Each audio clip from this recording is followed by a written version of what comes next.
Good afternoon, good morning, good evening, wherever you might be in the world. Hello, Mac. Hello, whoever is there right now. I think it's just you at the minute. Here we go then. Why did I put that thing in the thumbnail? That there crashed thing in the Bristol, in the English channel, not the British channel.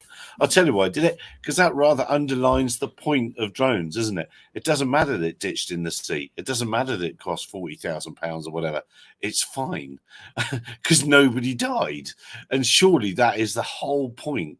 I see people going nuts about the fact that tech ever ditched for whatever reason. It's bad news, but it didn't cost much, did it?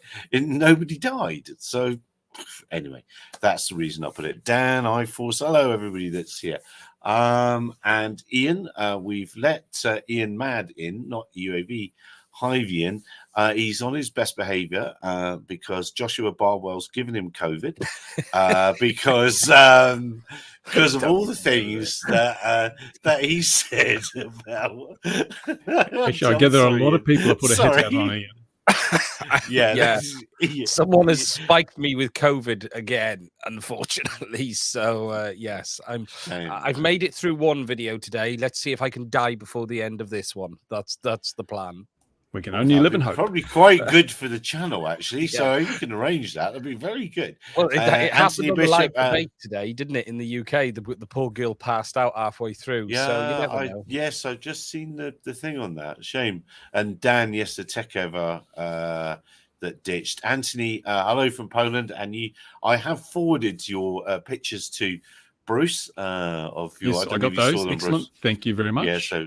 Thank you very much, Anthony. And I tried to 3D print my tower, but I'm going to blame Bruce for destroying the mat of my 3D. I have the world's largest 3D printer, or a $79 one. I'll let you decide. And this fell apart. It looks like it now has a heated bed.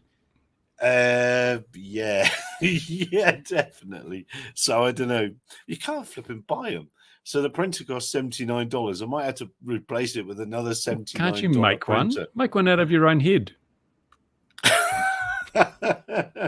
Yes. No, well, I'd like to try and print one. I wanted to have the smallest one. But I think people use sheets of glass, don't they, when the printer beds. A lot of people do, yeah. I've got one here with a glass bed. Yeah, I think that's what I'll go to the hardware store tomorrow. Don't print stones. Don't print stones. With a glass bed. As long as they don't roll, it'll be all right, won't it? You can use a picture frame piece of glass, but just be very careful with it. It will go bang if you're not careful. Is that what people do? Is it picture frame glass? Can't use picture frame glass. Toughened is ideal. You want toughened glass, really, if you can get it. All right, I'll get. Just get a Pyrex dish and just roll it flat. Yeah, I thought it was a nice sort of artisan wooden heat, something like that, you know, and then I can put lovely things on it. You know, they don't make Pyrex like they used to. It used to be like a heat-treated glass. Now they just use borosilicate glass. It's not the same as it used to be. I have no opinion on that subject. Fun facts. Well, it's a fact. I don't know if it's fun. Anyway. Right, letters. We've got Richard here from Altitude Angel, and Ian UAV Hive gave him a hard time over the, shall I say proposed, or is it happening, Richard, drone superhighway in the UK, 265 kilometers of protected airspace that nobody's allowed to use. You're not allowed in. If you go in, there's big signs and everything to keep you out. They'll hate you. Or is it a space in which anyone can fly and continue as they are now and choose to opt in or opt out? It's up to them. I think that's the bit that's not really been got over in the in all the media about it, Richard. The fact is that, you know, if I want to fly my model aeroplane in a field that happens to be underneath it, it doesn't matter. I can fly my model aeroplane in the field and carry on, and that's fine. If I choose to opt in, that's okay. You'll know where I am, but you're going to see me anyway. Is that about fair, Richard? Yes. Oh no! It was a comprehensive He's answer, caught, wasn't it? He's caught the flipping. My media training. He's So caught there we flipping go. Bruce's No, disease. you're absolutely right, Gary. That's exactly right. It's a good summation. It's it is happening. It's not a proposal. It's coming. It's happening. It's done and dusted. And Kwasi Kwarteng, announced it at Farnborough Air Show, which was great. All partners lined up. Everyone's ready to go. And you're absolutely right. When we finish building it, there will be no change, right, to anyone else that's currently using the sky. And that's one of the big prospects of Skyway. And one of the big advantages, we really fought hard in the technology design to ensure that there were no extraneous requirements at all on anyone else that wants to use the airspace or continue using it the way they do today. So opt-in is exactly the best way to describe it. A question, Richard. I got the impression after the discussions, sort of pinning down what you were doing, that I take it what you were doing at Gatwick was really an early trial of this, because it sounds very much like what you were doing there, and that you have the software, you have all the sensors, you then with the software magic can use multiple sensors to say, well, that's one drone there, that's one drone there. And it's basically that on a bigger scale. Is that right? Or not quite. And the reason is what's happening, the trial at Gatwick is principally approvals, right? So people who are looking to fly in and around the FRZ can digitally, request and receive permissions through a series of apps or third parties. That is a component of Skyway. But actually, that's, Skyway is all the automated navigation that sits over the top of it. And there's none of that at Gatwick, right? So whilst it's true to say, actually, Skyway could be extended into an airport, this was not the subject of a trial at Gatwick. Okay, I was just thinking of the fact that when I think when you've talked about it before, it was basically you can look at all the various sensors, the counter drone sensors, all ties into the software. And you can use multiple vendors, because the problem you got with the counter drone is each sensor will obviously has its strengths and weaknesses, and you could have a situation where one sensor sends a drone here and another says it's not, and that would be quite difficult to work with if you had all the separate systems, you have people looking at it, but your software is to pull in all those different sensors and make those decisions so that you've got a unified view of what's going on, and it's taking that clutter away from someone at the end that's viewing it on screen that's trying to interpret all this. And I guess with what you're doing at the Skyway, it's actually trying to automate a lot of this so that someone doesn't even have to be actually keeping awareness of what's going on. Yeah, I mean, there's quite a few elements, I think, to what you're describing there, but you're right. The underlying technology, Arrow, has something in it called a fuser, and it's the fuser's job to look at all of the quite often disagreeing sensor data about the same object that's flying, and then make a determination about whether or not it knows anything about that, or whether or not it can kind of correlate those sensor tracks together, and then we'll attempt to display that on a moving map for an airport if they take that service. That's absolutely something that's possible now, and something we do for a number of airports today. But actually, Skyway itself uses that sort of same functionality, but then also makes routing and navigation decisions over the top. So it's kind of step one, prove that this works with actual humans staring at it, and step two, start to trust that system to make decisions from a navigation perspective. Awkward silence. So all silences have to be awkward. They're just silent. We're digesting. So I've got a couple of questions. One of them is then, so would I need an OSC from the CAA to be able to use this new superhighway, or is it carte blanche as long as I have your kit in my aircraft that can take the avoiding action, receive your stuff? No kit. I'm going to jump in before Richard does. No kit involved. Yeah, so we're not. This is massively important for us as well, right? I mean, there are lots of companies out there proposing that you just need to hook on this magical device to your drone, and suddenly all sorts of amazing things happen. And most of the time, that's complete nonsense, right? Because those things are just beacons. They just kind of say, "I'm in this location," and that's kind of half the it's just more than half the problem that is still left unsolved, right? Because we need to be able to talk back to the vehicle. So actually the only requirement that you have to integrate with Skyway and benefit from it is software. So, we did an integration, which I think if it's not there now, will be there soon in Mission Planner. We're currently looking at doing that for all the other major sort of ground control stations that are really popular as well. But the API behind it will also be open. So if you're building your own system or you've got something else, maybe you want to put it directly on the drone, you'll be able to go ahead and do all of that. So there's no kit basically to put on. So the big question then is, what are the CAA requirements to actually use this corridor? What is, at the end of the day, required from, I've got an aircraft, I know it can do 160 kilometers, so I could literally launch it, put it in your system, have my ground control station there and everything, monitor it. But what actually do I need from the CAA to be able to do that legally? The reality, there's a now answer, and there's hopefully an answer that we can give you in 2 years. The now answer is nothing in Skyway proposes any change to the legislation or the regulation, and actually the regulator aren't going to know what to do with Skyway when it comes online, in the sense that they're not going to create some kind of overarching safety case which everyone can just fly within.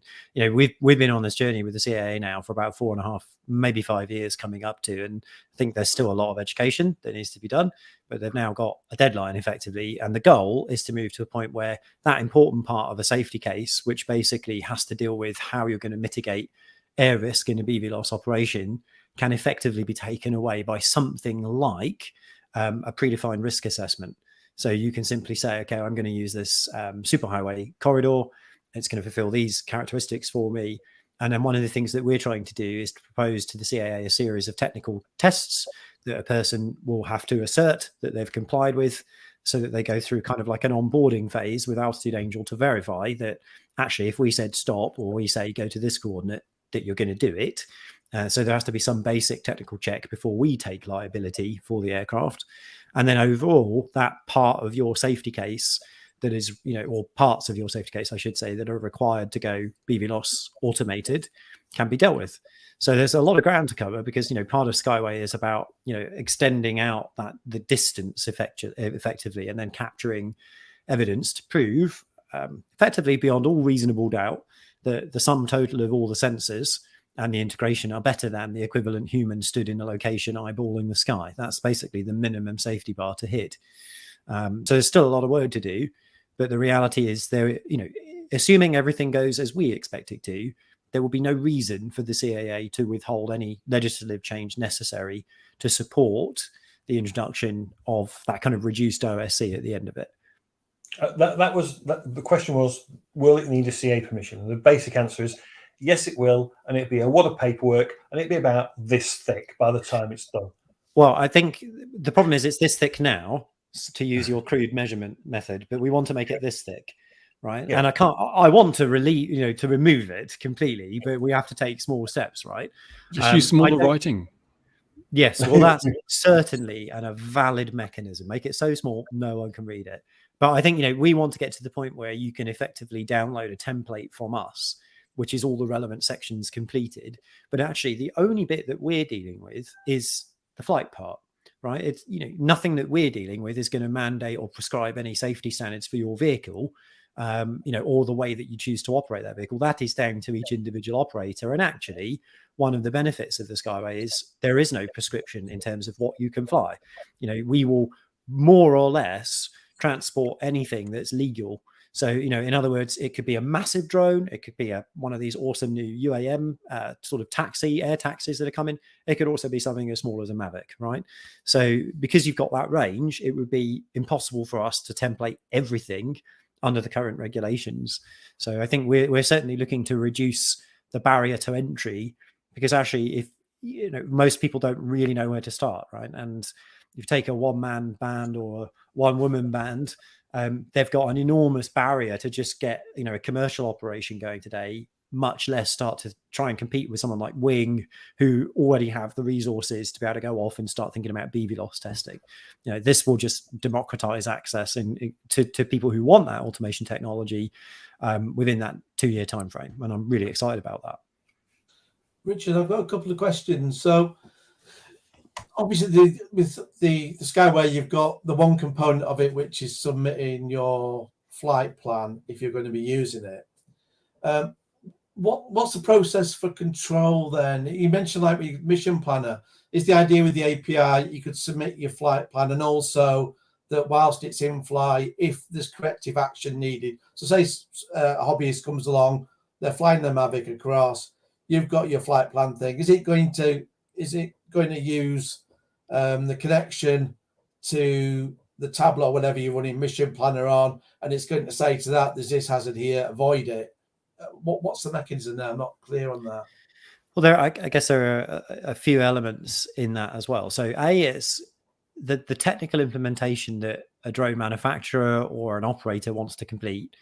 They've kind of got options with it, right? So they can choose, for instance, when they receive an instruction from Altitude Angel to do something to avoid a conflict, we transmit that information digitally to the receiver, and it's up to the receiver to implement it in an appropriate mechanism for that operational safety case. So, for instance, one fairly common approach, particularly under current regulations, is to pop up the message in human readable format with a timeout, like I think you call them dead man's handles, right? On a train, you got to do something within a certain time frame to either positively say yes, I'm going to do it, or negatively say no, I'm not.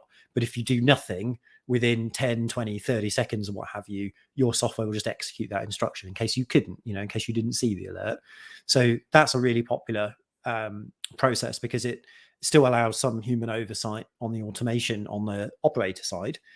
Another one, which is going to become much more important when operations scale, is to basically just remove that interface to the person and just transmit it directly to the vehicle. So there's a lot to do to get to the point where everyone feels completely comfortable and safe to do that. But if you think about it, doing that over 265 kilometers, that's really the only way, unless whoever is flying also has a supplemental mechanism of monitoring the airspace, which of course they're not going to have. So there are a couple of different options there. And then I think you asked a question, maybe I invented the question, but it's like a politician. I'll just answer a different question anyway. I think you asked around what can the system do? Like, what are the instructions that it sends? And one of, there are a number of different things it will do, but the best thing to say about that is some of those things are still being determined and worked out. A lot of those things, in fact, all of those things, are completely dependent on the type of the airframe that we are controlling and the capabilities of that airframe. And by that, what I mean is, really simply put, and I'm very conscious that when I speak to you guys, I'm speaking to experts versus most of the people I speak to who are not.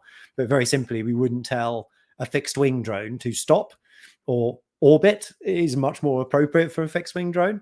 But then again, when we send an orbit instruction, we have to know about things like the turn rate or the radius of that aircraft so that we can actually correlate that with what we're seeing on the sensors, but then also ensure that the traffic control algorithms aren't sending any other aircraft into that orbit radius. So we have to think about all of that. So there's kind of like an exchange. You asked about how flight plans get into the system and what does that flow look like? Well, in a nutshell, there are lots of different ways to get flight plans to us today. And that will still continue. People can still change flight plans with us, and we'll still share flight plans with everyone. But what you can do when you get back a flight plan identifier from AA, you can then present that token to the Skyway or the Arrow control point and say, okay, I would like to take this flight plan and I would like to do that on Skyway, please. And now you're speaking to the Skyway controller, and the Skyway controller's job is to optimize that flight plan to make sure we can actually deliver you a service. So in a nutshell, the initial workflows for that are quite simple, but what they're effectively doing is they're running a whole series of strategic deconflictions that are different inside the Skyway corridor than outside of it.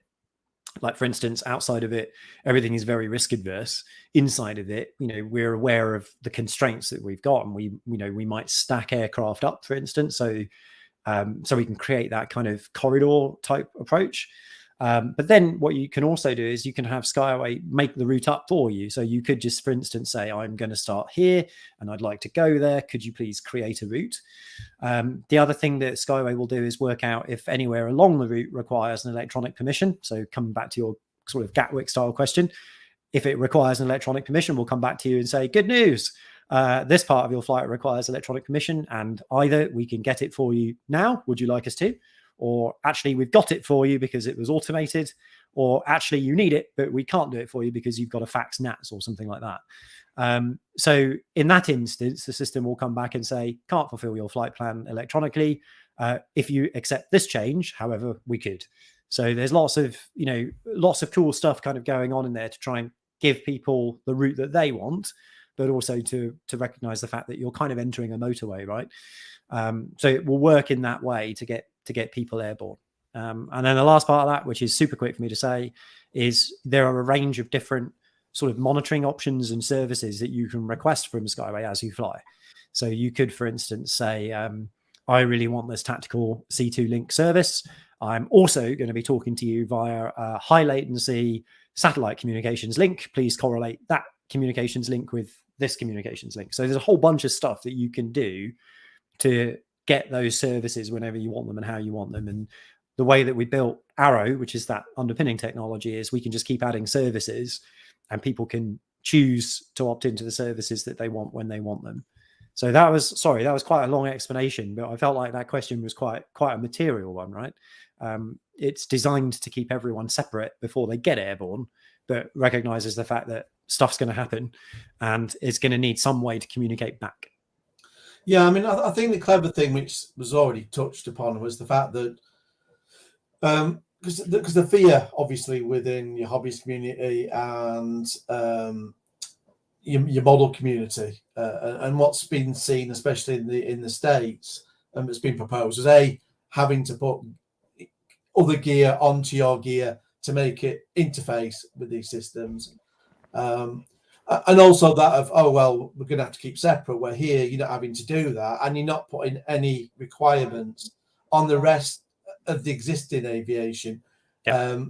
You're simply putting all the sensors in there. So you've got an awareness of everything that's going on. And instead, you're managing everyone that's using the highway to avoid everyone else. And I think that's a really clever way of going about it, because there's no reason there to irk anyone, to concern them in the principle of it, and the fact that you've not got to buy any gear or upgrade your drone, add this on or that on. It's a really clever approach. And the other thing I think is really positive. Obviously, this would have to be rolled out, because the trouble is, if you're using drones, you wouldn't just have highways from A to B, because that kind of defeats a bit of the purpose of a drone, and that you can fly in every direction. But it'd be ideal to have this kind of system where it's kind of spread out across the entire of the UK, and you can just go from, A to B, and it's being monitored all along. Because one of the frustrating thing for the drone community is obviously being blamed for drones that aren't there, and there will never be that again, because the system will be there. It'll know what's in the air, and if someone sees a light in the sky and they go, oh, there's a drone up there, it isn't a drone, you can say there isn't a drone there, and that's good for the drone community, because especially if you get it rolled out to airports as well, we can never ever have again something being misidentified. You'll know if something's there, it's there, and if it's not, it's not, and it's beyond debate then. And you could roll that into the air props report, so when pilot says, oh, I've seen something, you go, no, you haven't, because we've got the sensors there and it's definitely not there. Which, to be honest, that could be done now, but there isn't all that communication. And I think if it was all being handled by a single system, you get rid of all that. And I think that in itself would be hugely positive. Can I bring my moan into this as well? Here comes my moan. The airway analogy, the more and more I think about it, the more and more I dislike it, because it drives people to an opinion of what it is. Now, Fiona said, is it point to point, end to end, and all that sort of thing. That really, it's and Richard can beat me if I'm wrong here. It's about enabling autonomous flight. So that might look at in a town, and what was talked about at the event on the Thursday before Farnborough was drones in a box. Lots of drones in a box. The police, fire. There's a thing with I'm going to say it. I don't know if I'm allowed to say it, but there's a thing with the RNLI for drones in a box by the seaside that will go. There will be the first responder, and instead of having an operator on scene, somebody remotely will be able to go, and it goes to have that first look before they launch the real helicopter. Or in town, the police have loads of them in a box, or there's the fire services have something in a box and they need to go. And, let's go and have a look before anything else. And so then it'll check the weather, it'll get its pre-flight approval to go, it'll do its flight planning, if you will, and check in with the system and then go and have a look. And that, I think, was perhaps more of a game-changing sort of a thing than the idea of a corridor. But I suppose it has to be fixed it has to be fixed in some way. So if the corridor, for instance, goes up the eastern side of Oxford, but the police want to use it as well, they can chuck a couple of towers on the western side of Oxford to increase the coverage. Then suddenly the whole of Oxford is covered in the system, and the autonomous systems can go. So I'm ranting a bit, sorry, Richard, but the idea of a corridor is so many questions that I won't forget to answer them all. Well, look, I mean, the question from who was it from? Sorry, I can't remember. Was it Fiona? Jill, Probably. Oh, Fiona. Sorry, Fiona. Fiona raises a really good question. I mean, you're absolutely right, Gary, in the way that you've described it. That the one thing that we struggled to get out early, because we've had to distill the story down in order to get it into a press release, right, is that it is a vast area. And the strange thing is, our corridors, we say it's a superhighway. No one really knows what that means, but we know it's a highway, and it's hopefully a bit better than a highway. But it's about 8 to 10 kilometers wide, and if you take that main route that we put together, the data that we've got says that we're covering about 15% of the UK by population straight away. So although it's quite a linear, narrow area, if you look at it just as a line, it's the area that's expanded by that, and all of the detours that we're taking along that give us about 15% of the UK by population. And the use cases for that we obviously want to get to the point where it's possible to enter and exit the corridor, or that that network of corridors, if you like, anywhere, and potentially multiple times, right? But initially, I think what we're going to see is more sort of locality-based automated jobs. So, for instance, around Reading or around Coventry, and actually, when we build the corridor, we were actually just having a discussion today internally. One of the things we do quite a lot is debate various different things and debate different decisions just to make sure we're still making the right ones. And we decided that, and my team are probably watching and will panic now, but I think we've decided that when we construct the corridors, we're actually going to start at different ends and then meet in the middle.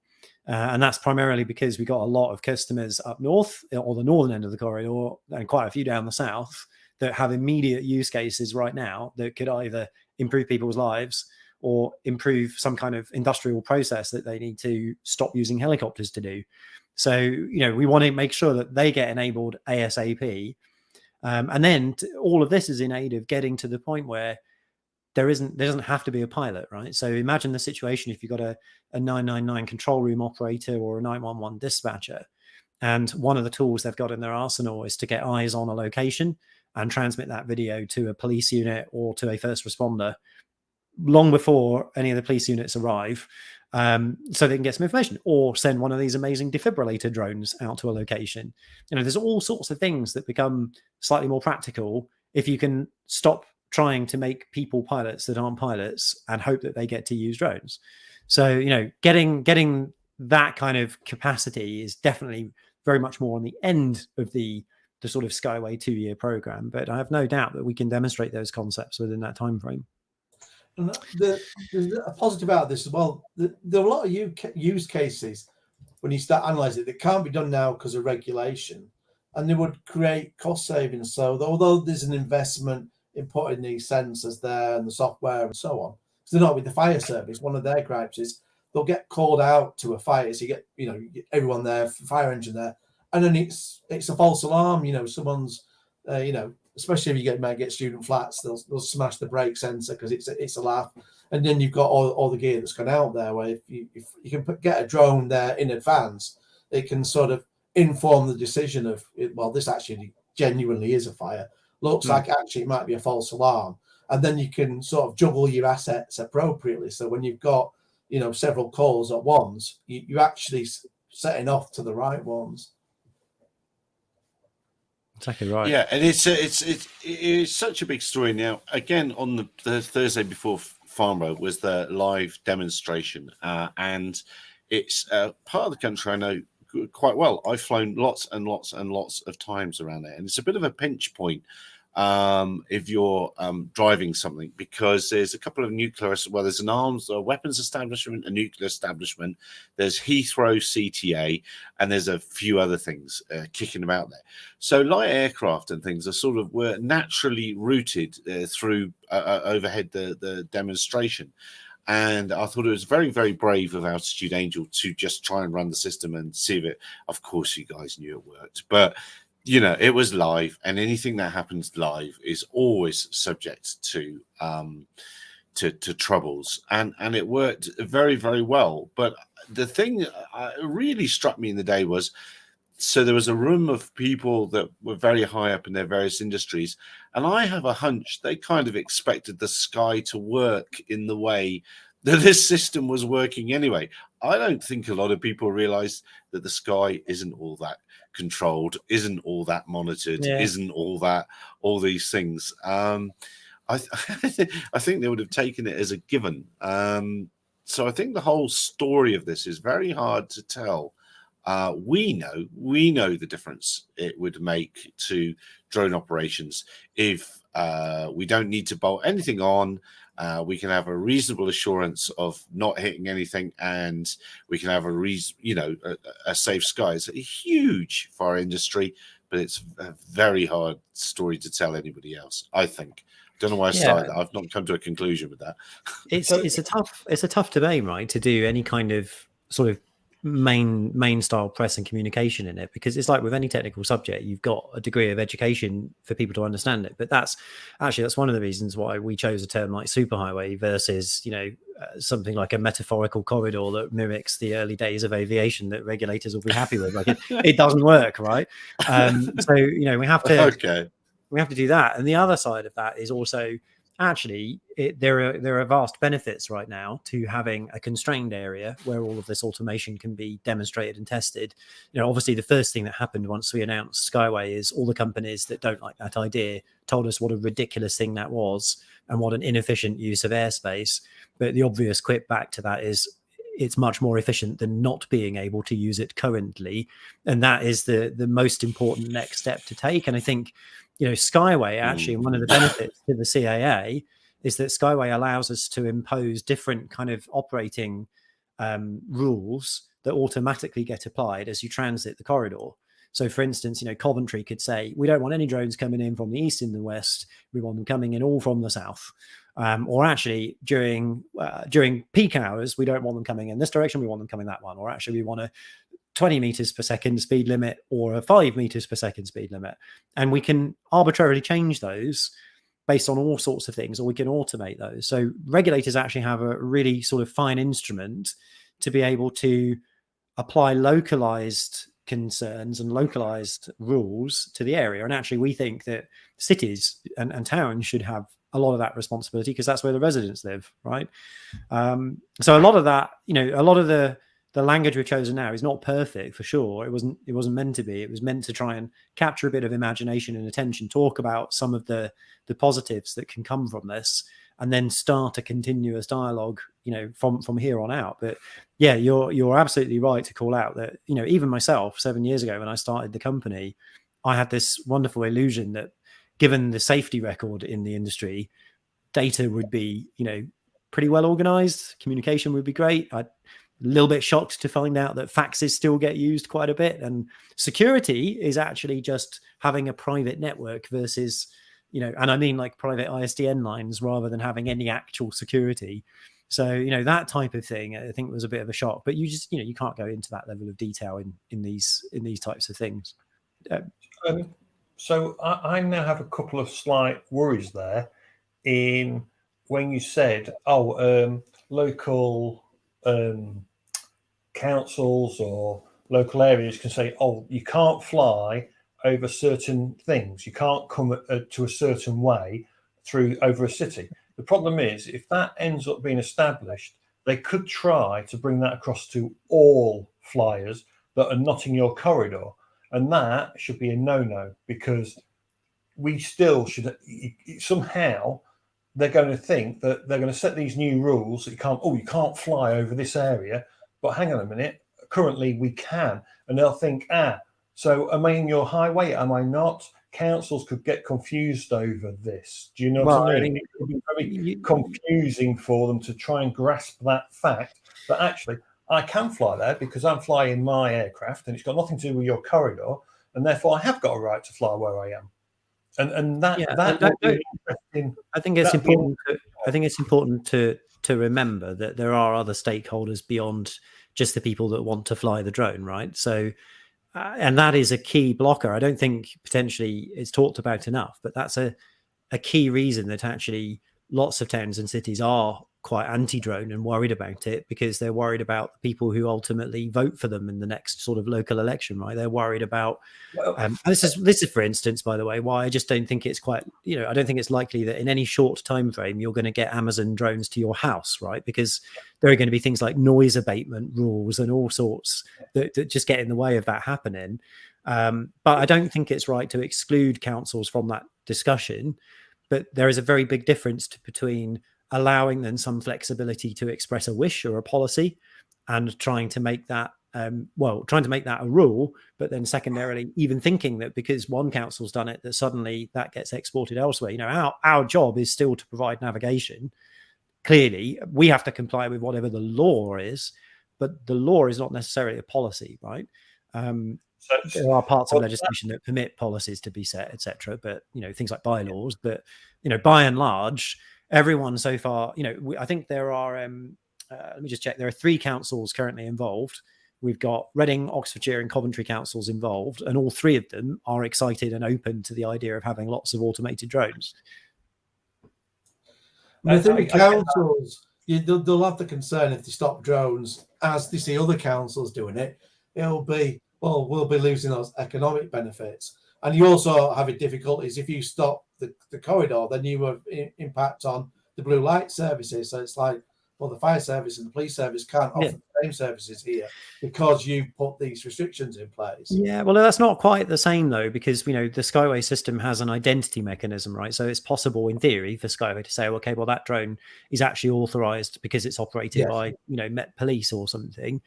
But it's also important to remember that councils can already control what happens with transport on the ground today, right? They can absolutely mandate what type of vehicles can go where. They can set speed limits, etc. Of course, they don't have that sort of unfettered right in the airspace today. Right. But I think it would be strange to assume that 10 years from now, 15 years from now, when there are potentially hundreds of thousands of automated vehicles, that local residents won't have some say over what happens in the airspace. And again, I think that's vastly different to giving councils carte blanche or some body yet to be incorporated that ability. But I think the point I was trying to represent there was that it's possible to set different speeds and different operating dynamics, different approaches to accommodate local residents' wishes. Because again, what we don't want is the obvious concern that people will have, which is, oh my God, am I going to see a black line of drones in the sky? No, I don't want this. This is terrible. This is going to spoil my greenbelt land or something, which is of course not the case.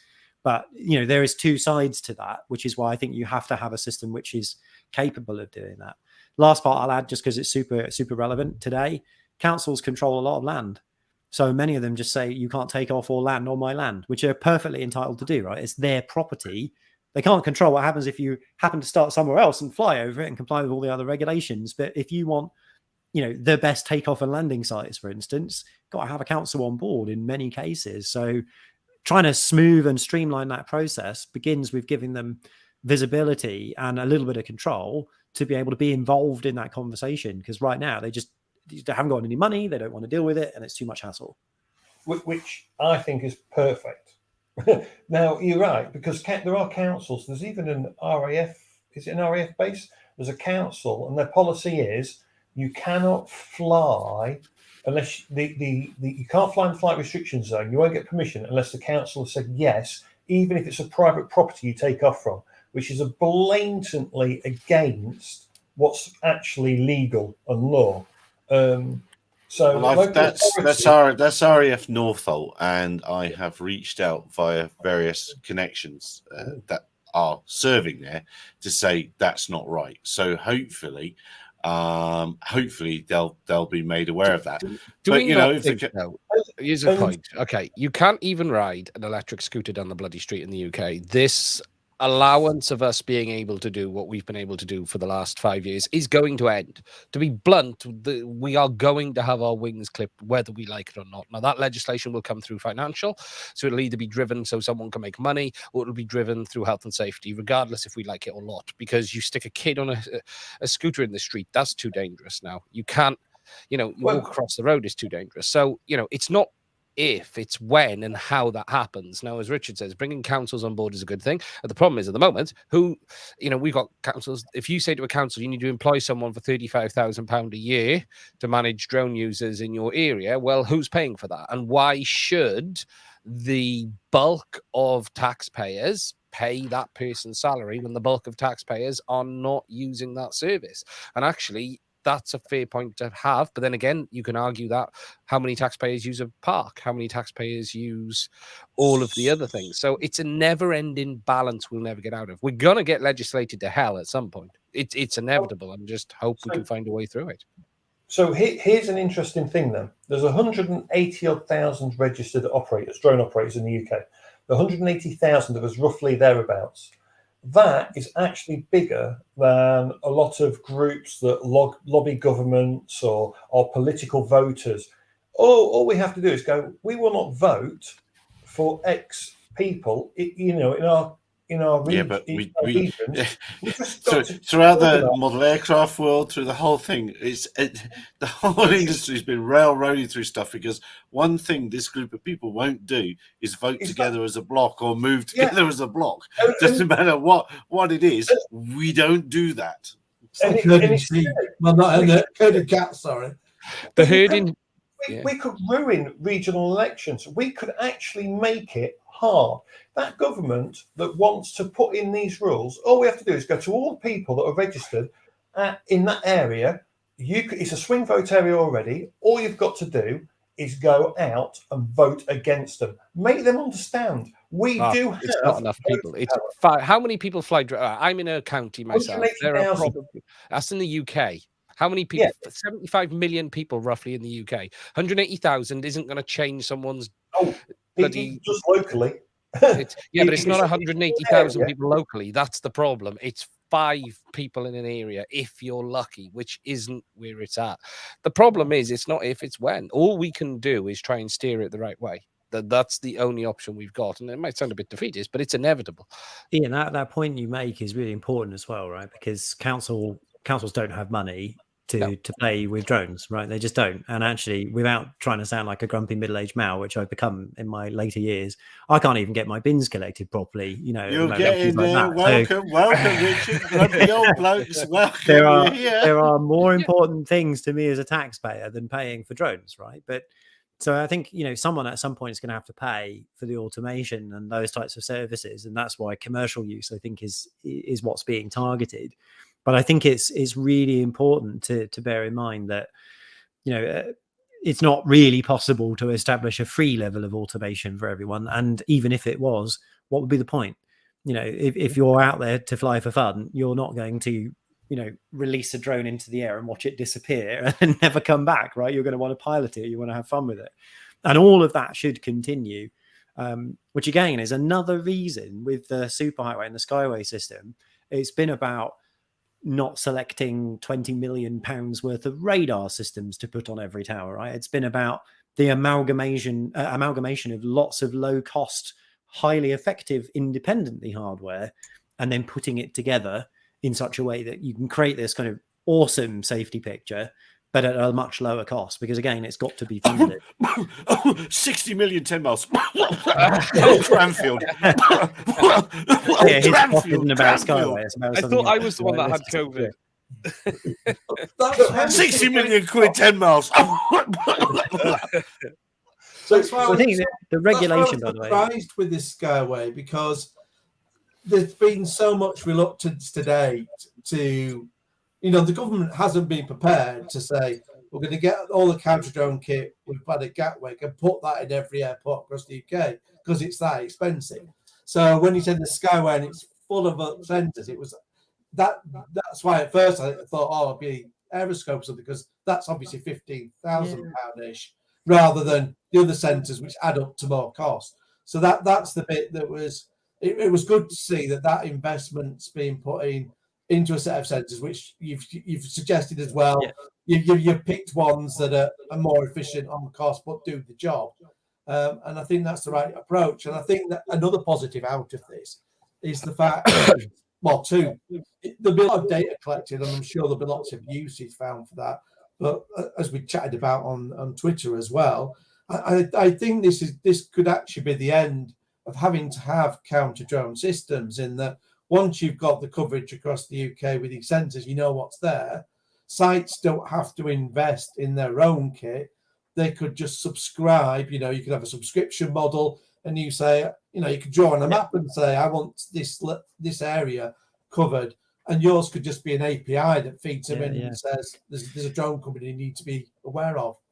I mean, that's so many great points in that. It's difficult to unpick any like awesome little thread, but on that point, there are a lot of airports, airstrips in the UK that just don't have even things like proper radar, etc. Right? So them having access to this kind of system is just beneficial to them anyway. It's kind of a byproduct of Arrow and Skyway that it also sees aviation, traditional aviation. That's really helpful.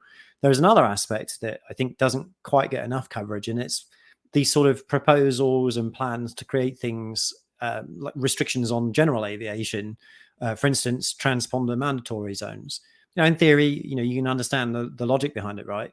Until you realize that the whole thing falls apart when you realize the only way you've got to actually enforce that TMZ is to listen for the thing that you're trying to enforce being present on the aircraft. So in other words, transponder mandatory zone, if you don't have a transponder in a transponder mandatory zone, nobody knows, right? So it's just absolute nonsense to have a system like that proposed without a mechanism of actually ensuring that it's being complied with. It's a lot of regulation, a lot of red tape for literally no safety advantage, right? I suppose it's useful if something crashes and you say, did it have a transponder? And then someone goes, no, it didn't. Well, that was illegal then, wasn't it? Someone gets to rub their shoulders at that point and say, not my problem, Bob. But as a UTM company, or I'll use that term properly capitalized, unlike a lot of my colleagues in the industry, as a UTM company, if you tell us we have to use the feed from a transponder mandatory zone, we're just going to say, are you mad? I'm not going to take liability for that state, because you can only give me what you know about. And actually, from a risk perspective, I care about the things you don't know about. And that is a significantly different proposition. So I think there are lots of ancillary benefits, including, for instance, just keeping an eye on what's happening in the airspace anyway. We trust our NSPs are doing the right job and doing the right thing. But actually, I think just from our limited test data so far, a lot more happens up there than perhaps we're all privy to. So UTM companies are often held to some almost holier than thou standard, but actually it'd be really interesting to see what happens when there are a dozen ultra high efficacy sensors staring back at the people trying to tell the industry that we're developing that it's just not safe enough. And I think that will be a really interesting outcome in 2 years' time. I would love to know. Sorry, I would love to know all the TMA infringement across the corners in around Heathrow. I would love to know what's happening, because if you've ever worked with radar and sat and looked at the radar, you quickly realize there are complete blind spots. And again, the general public will just think the sky is completely safe and 100% covered, etc., etc., etc. Hills don't get in the way of radar returns. High-speed trains don't mean that you have to then turn down the moving target indicator to stop all the alerts going off and stuff like that. I think if the general public actually realize how little of the sky's actually watched, they'd be quite shocked as they're flying along. So Shaw made a really good point or he asked a good question in the chat, right? The end of Counter-UAS. I mean, the last part, I feel another lobby group being formed as we speak. But Counter-UAS, let's not forget, that industry shot to fame, didn't it? Like famously during the Gatwick incident. And that, you can understand why, but that was selling fear, right? There was a lot of crap that was sold, quite frankly, during that time frame. And I think that set our industry back significantly based on all the lies that were pushed out. But that's a slightly different kettle of fish. But the one thing all of these counter-UAS companies are missing is intelligence, right? What they can do is tell you there is a thing. What they can't do is tell you anything about it other than the fact that thing looks like a Mavic, not that thing's authorized.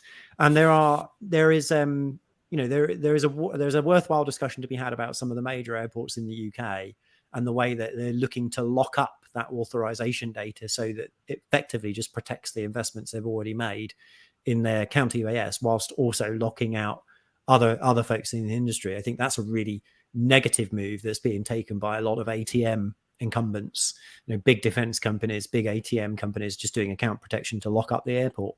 So that's going to be an interesting one to watch in the next probably 3 to 4 months. Actually, I think there'll be some movement there.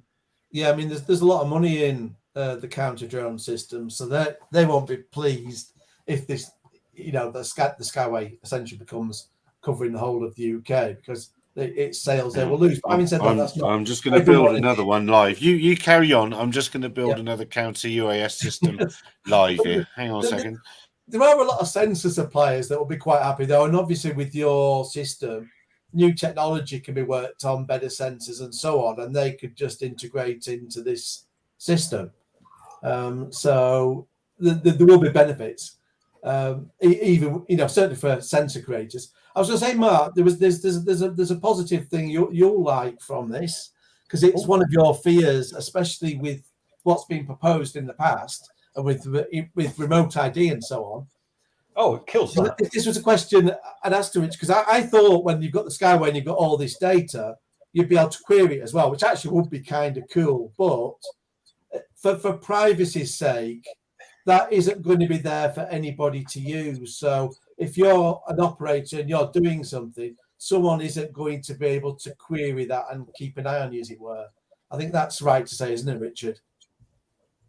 Yeah, I mean, one of the things that we're sort of known for, I think, or in the industry, is privacy protection, right? It's super important for us that people's privacy is respected. It's one of the reasons that we happen to have a fundamental, dislike of certain parts of the ASTM remote ID standard, because it also requires the position of the pilot to be broadcast, which is just mental, right? For all sorts of reasons. So quite apart from the fact that when we remove the pilot from the loop, I still have to comply with the standard. Where do I put the pilot? Because there won't be a human one. So I just broadcast my headquarter location. There's so many issues with that. But the other issue with opening up the raw sensor data is that people have to know what to do with it. And that might sound like a bit of a, what's the word, a kind of an aloof statement to make, but the data itself is not useful. The decisions over the top of that data create the service. And by restricting that kind of raw flow of information, we're able to guarantee everyone gets the same service, right? And we wouldn't be able to do that if everyone was able to interpret that data however they saw fit. But, just coming back to that other point, you're right. The exhaust data from the platform, as we call it, will be really, I think, beneficial to the wider industry analytically. So, understanding what areas of the terrain get most drone traffic, which don't, what kind of aircraft are we seeing, where do we see most incursions, that type of data at the moment is left ultimately to people to just guess.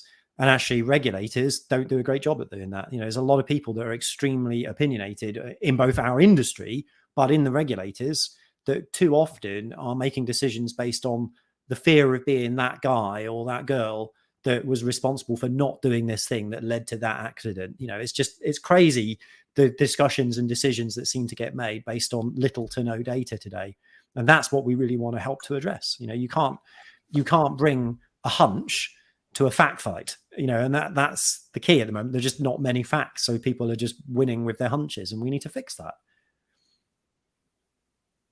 So I've built the system. It's got a guarded switch. It's got some wires, and it's got a thing. And that is a guarded switch, some wires, and a thing. That's 99%. Cut the green wire. Cut the green wire. Yeah, exactly. There it is. That is 99% of the counter-UAS systems that are out there. I know of very few that cannot be defeated. All you need is a man with an abacus to counter UAS. Navigus. That's a lovely handcrafted wooden bespoke one. Yes, that's what we need to make, isn't it? It's handcrafted counter-UAS kit. But the here it's got me. I'm going to move things off topic a little bit, I suppose, but it's got me worried, annoyed today. Our big Air Force base released a thing today that cited Gatwick, and it cited an incident at Heathrow. And I want to email the guy and say, what incident at Heathrow?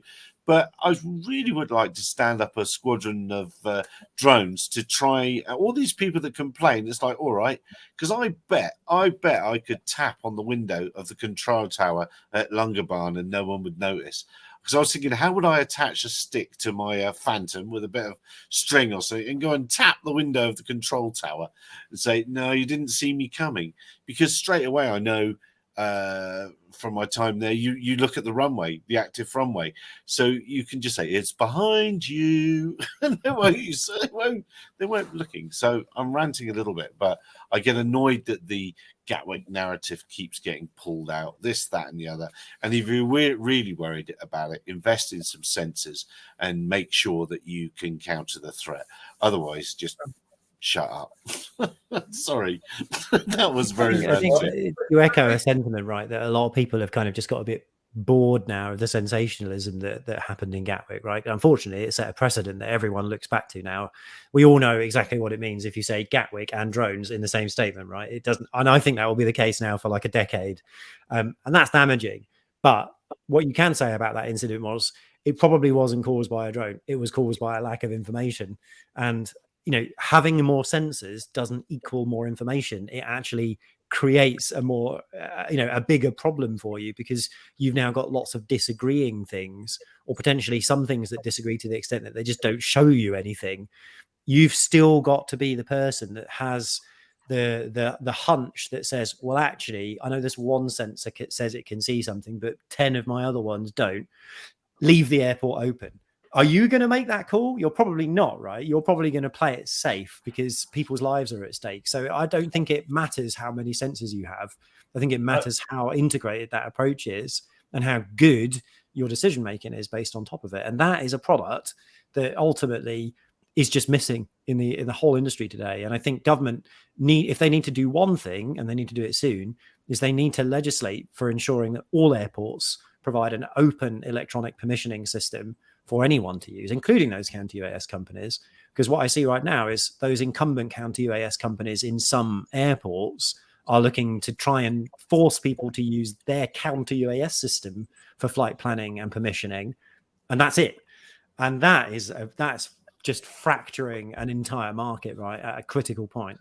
Yeah, I think where this needs to go is in a similar direction as what's happened with commercial CCTV, because that started out with all different brands. You had like Axis, Moboix, Hike Vision, and so on. And so they all had their own protocols, they all had their own software, and they'd sell you that as your whole solution. And now there's a standard, or it's been for a number of years, called ONVIF, which is basically, it's an open standard, and all the cameras have it, and all the software will work with it. So actually, you can say, well, I'm going to have that brand of cameras here, that brand of cameras here, that here, and then you'll have software that integrates it all together, and it makes a lot of decisions for you. So, your cameras can say, well, there's a human there, there's a car there. They can do a lot of the automation now themselves, so the cameras can move themselves about, and then they'll just notify the security guard when they need human interaction or to let them know. And that's essentially what you need, is just a bolt-on software and everything using a standard protocol, so you can just get all the different sensors, different bits, and if you want, since Counter Jones says, well, I do something fancy no one else does, you can bring that in and so on, and you can build a system around that. But the idea of doing let me just jump in. Ian, Captain COVID there is I'm going to go to bed. To go. All right, mate. Have you got 30 seconds to tell us about the DJI developments, or we should all go and look at the video that you released earlier today about the new stuff? Go and watch the video. It doesn't get ads from this. Doesn't get money from this. That's right. It doesn't get any of this. So go to Ian's channel and watch the video about some yet more very dull DJI stuff. No, microphone. And microphone. There's not a lot to say other than we've got the FCC filings. What I do find interesting is having a bit of dig at Walk Snail and Fat Shark and Cadex here, that DJI can get an FCC filing done 4 months before they're releasing the product, yet someone else releases the product without FCC filing still. Amazing that, isn't it? But yeah, it's beginning to be a reality. The Avata, whatever it is, we don't really know. We do, but we don't. It's a thing. It's probably going to be within a month. It's looking like there's a new ear unit. It's all a bit unsure because that ear unit could just be for that drone. And that might just be it. It might be like the bottom line is modular. Doesn't it explain the rush to get the Walk Snail system out? It's like they knew that was coming, didn't they? Yeah. So it's oh God, get it out quick.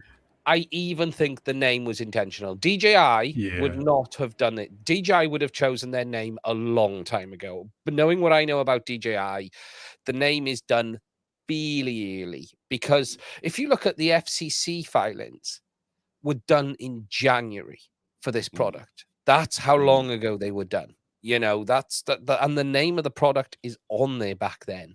So you know, DJI had their name in place a long time ago.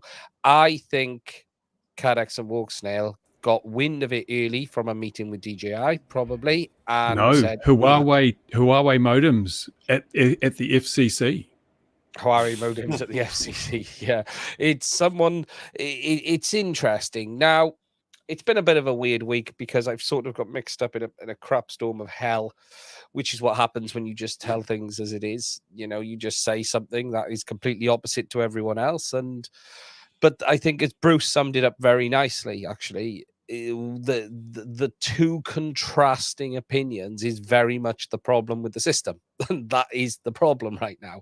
It's very much like that. It looks great in bright sunshine and mostly green, but there are certain shades of green, there are certain conditions where it falls over 50. massively falls over, and the codec just can't handle it. And it's not bitrate. You can increase bitrate through the codec. You know, I can jump from 25 to 50. You know, we're doubling the pipeline for data at that point. There should be twice as much bandwidth, yet it makes no difference. So that tells us the codec is limited. It's restricted somewhere. I don't even actually think they're utilizing that extra space in the 50. Personally, I don't think the codec is, you know, it's like on a camera, isn't it, Ian? You know this. You got, you know, the GH5, you can record in 100 megabits a second, you can do 400. And what you should then get is the codec sort of expand into that extra space and use that data to help reduce the overall compression. And it's not doing that. And, you know, I had my opinion. JB said it was very good. And to be fair to him, he just said what he saw, and I said what I saw, and they were two different ends of the scale. And then it all got rather weird in the middle of the week because he did a bit of a retraction, and then you had people saying all sorts of stuff. And hey, it's nice to be in the news. The bromance kicked in. Hey, I see Andy RC's just done a video on that. I haven't watched it yet, so I'll go and watch his when this is over. I think Andy's taking it from the Cadex point of view as well, because I know Andy's quite close to Cadex as well, isn't he? I think he's one of their team pilots or something like that. So I know he gets involved with them. So I think he's got some info.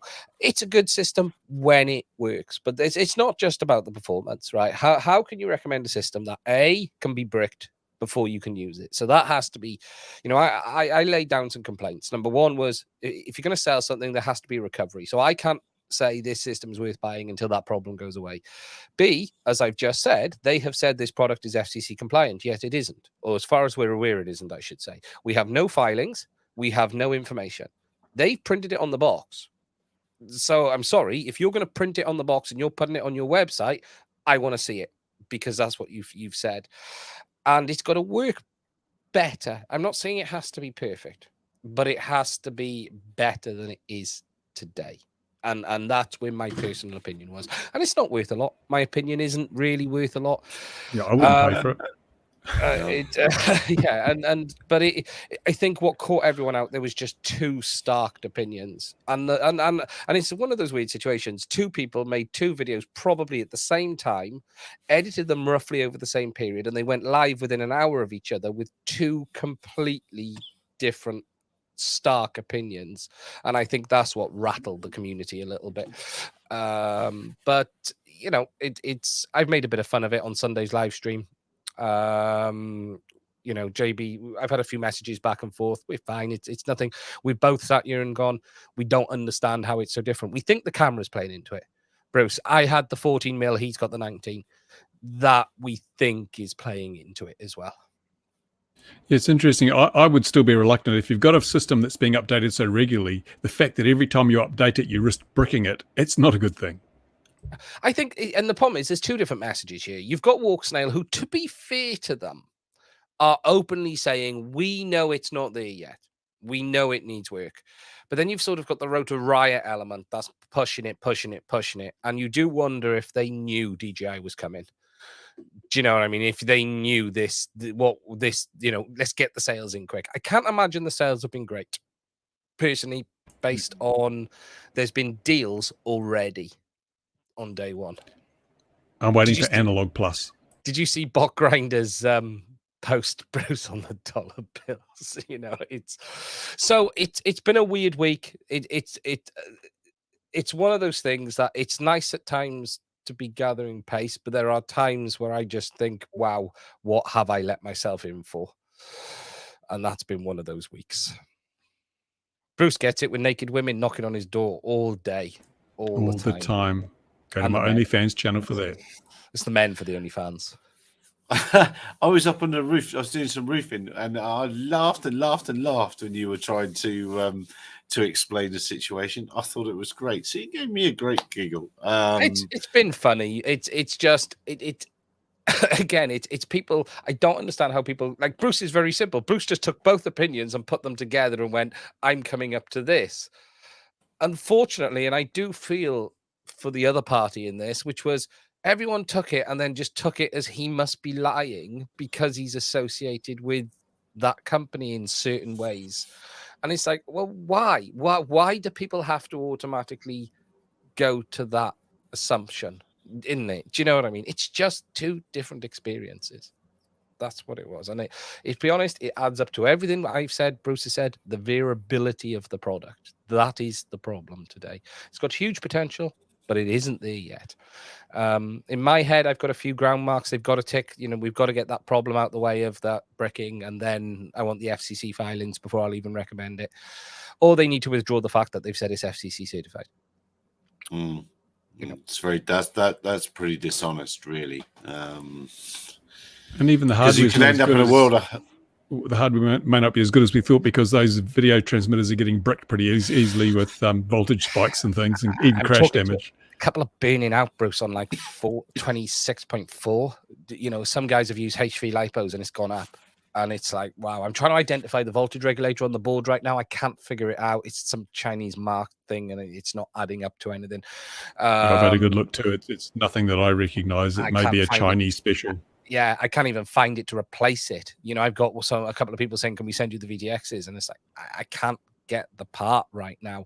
The only thing I could do is power them up off a 5-volt back just to see if we can get them going and see what they do. But if it is a Chinese knockoff, then if you reverse engineer the circuit, it should be pretty easy to find a functional equivalent. The official one, what it was based on. Some Texas Instrument IC that was originally based on it, but no, it's DJI coming with something. It's been a while, you know. If we think of them, when was they've had all of their issues with the Mavics, and they've had the Mini Pro, and that's been a bit up and down. And there's still those talks of the flyaways. I know, Ian, you said you had a friend, didn't he? He had one head off into the sunset. Yeah. Did he get it back? And they got compass issues now as well, haven't they, with the latest firmware update, the Mini 3? DJI, I've told him it's kind of tough.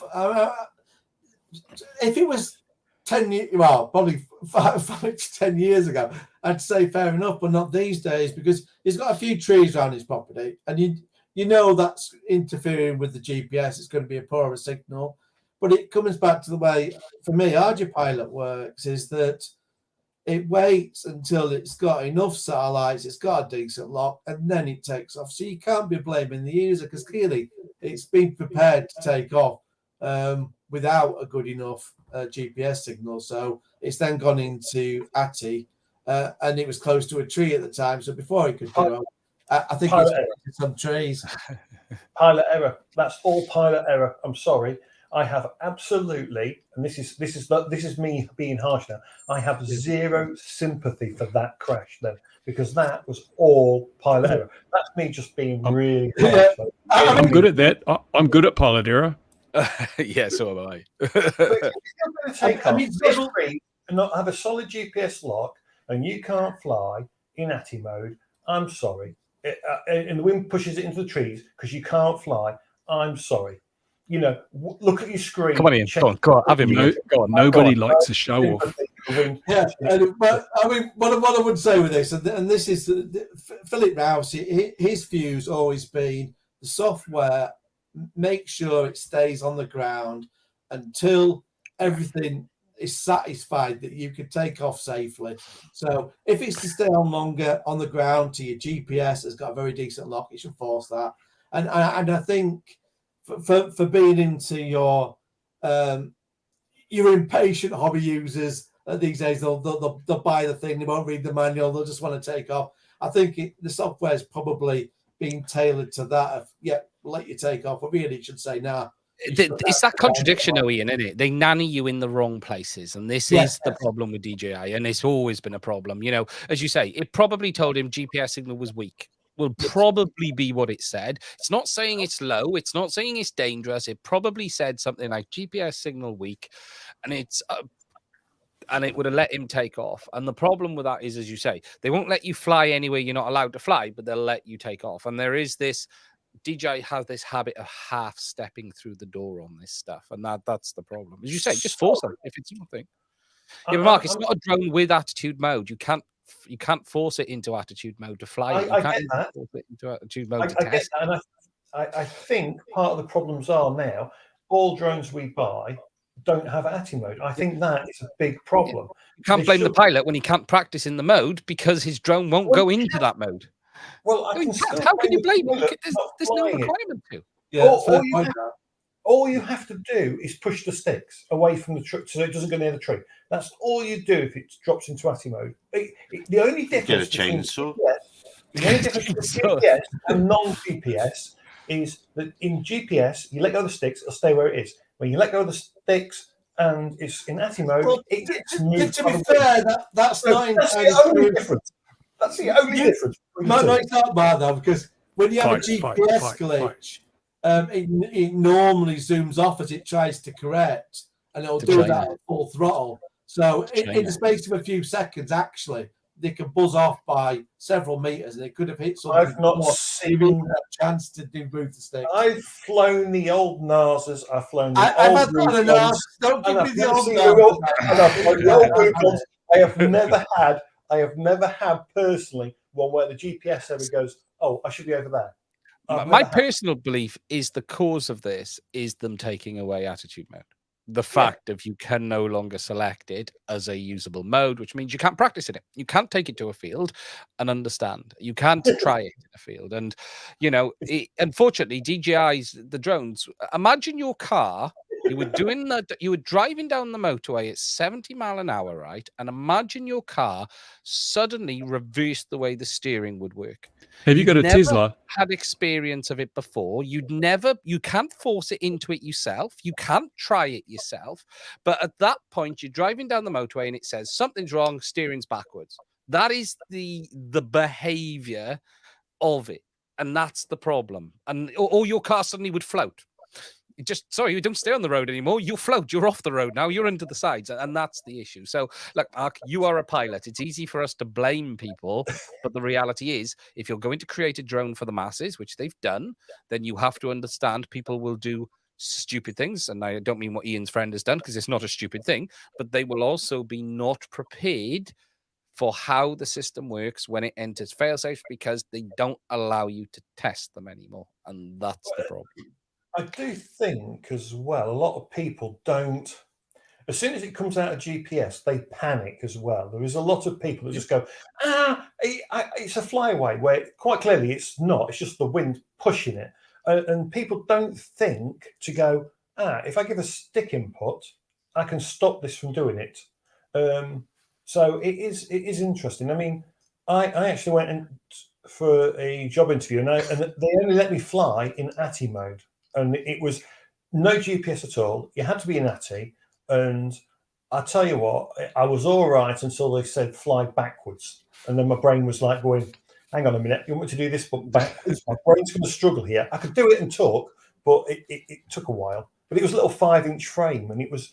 I struggle in ATI mode. I struggle in GPS mode. Once you, because I'm flying acro all the time, you're doing anything else, Bruce, and you suddenly just go, "Oh, why is it not doing what I want it to do?" Exactly. Here in New Zealand, if you want to get the Modify New Zealand Wings certification, you've got to fly line of sight in rate mode or air mode. That's not easy. No.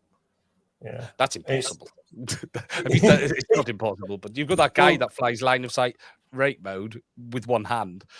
Have you seen him? It's like, wow. That's because he wasn't very good at it, and the drone hit his other hand. So that's the news. That's the news on DJI. There isn't a lot. Probably 4 to 6 weeks by the end of August. If I was a betting man, we don't know who it's for. But we'll have to see. Interesting times. It's still a weird product, though. I still think the drone is weird. I don't understand the product. I don't get it. But it's certainly going to stop a lot of people buying walks now, right now, because they go, "Oh, hang on a minute, let's wait and see what this is." Before I wouldn't be buying a system right now. I wouldn't be buying a system at all right now. It's not the time to do it. Yeah, and that I'm sure history one day we'll find out. Once 100-year impasse or whatever it is goes past, and we'll find this was the reason for the rush to get all that out. And that's why it was such a bodged rush, was to get it out ahead of this.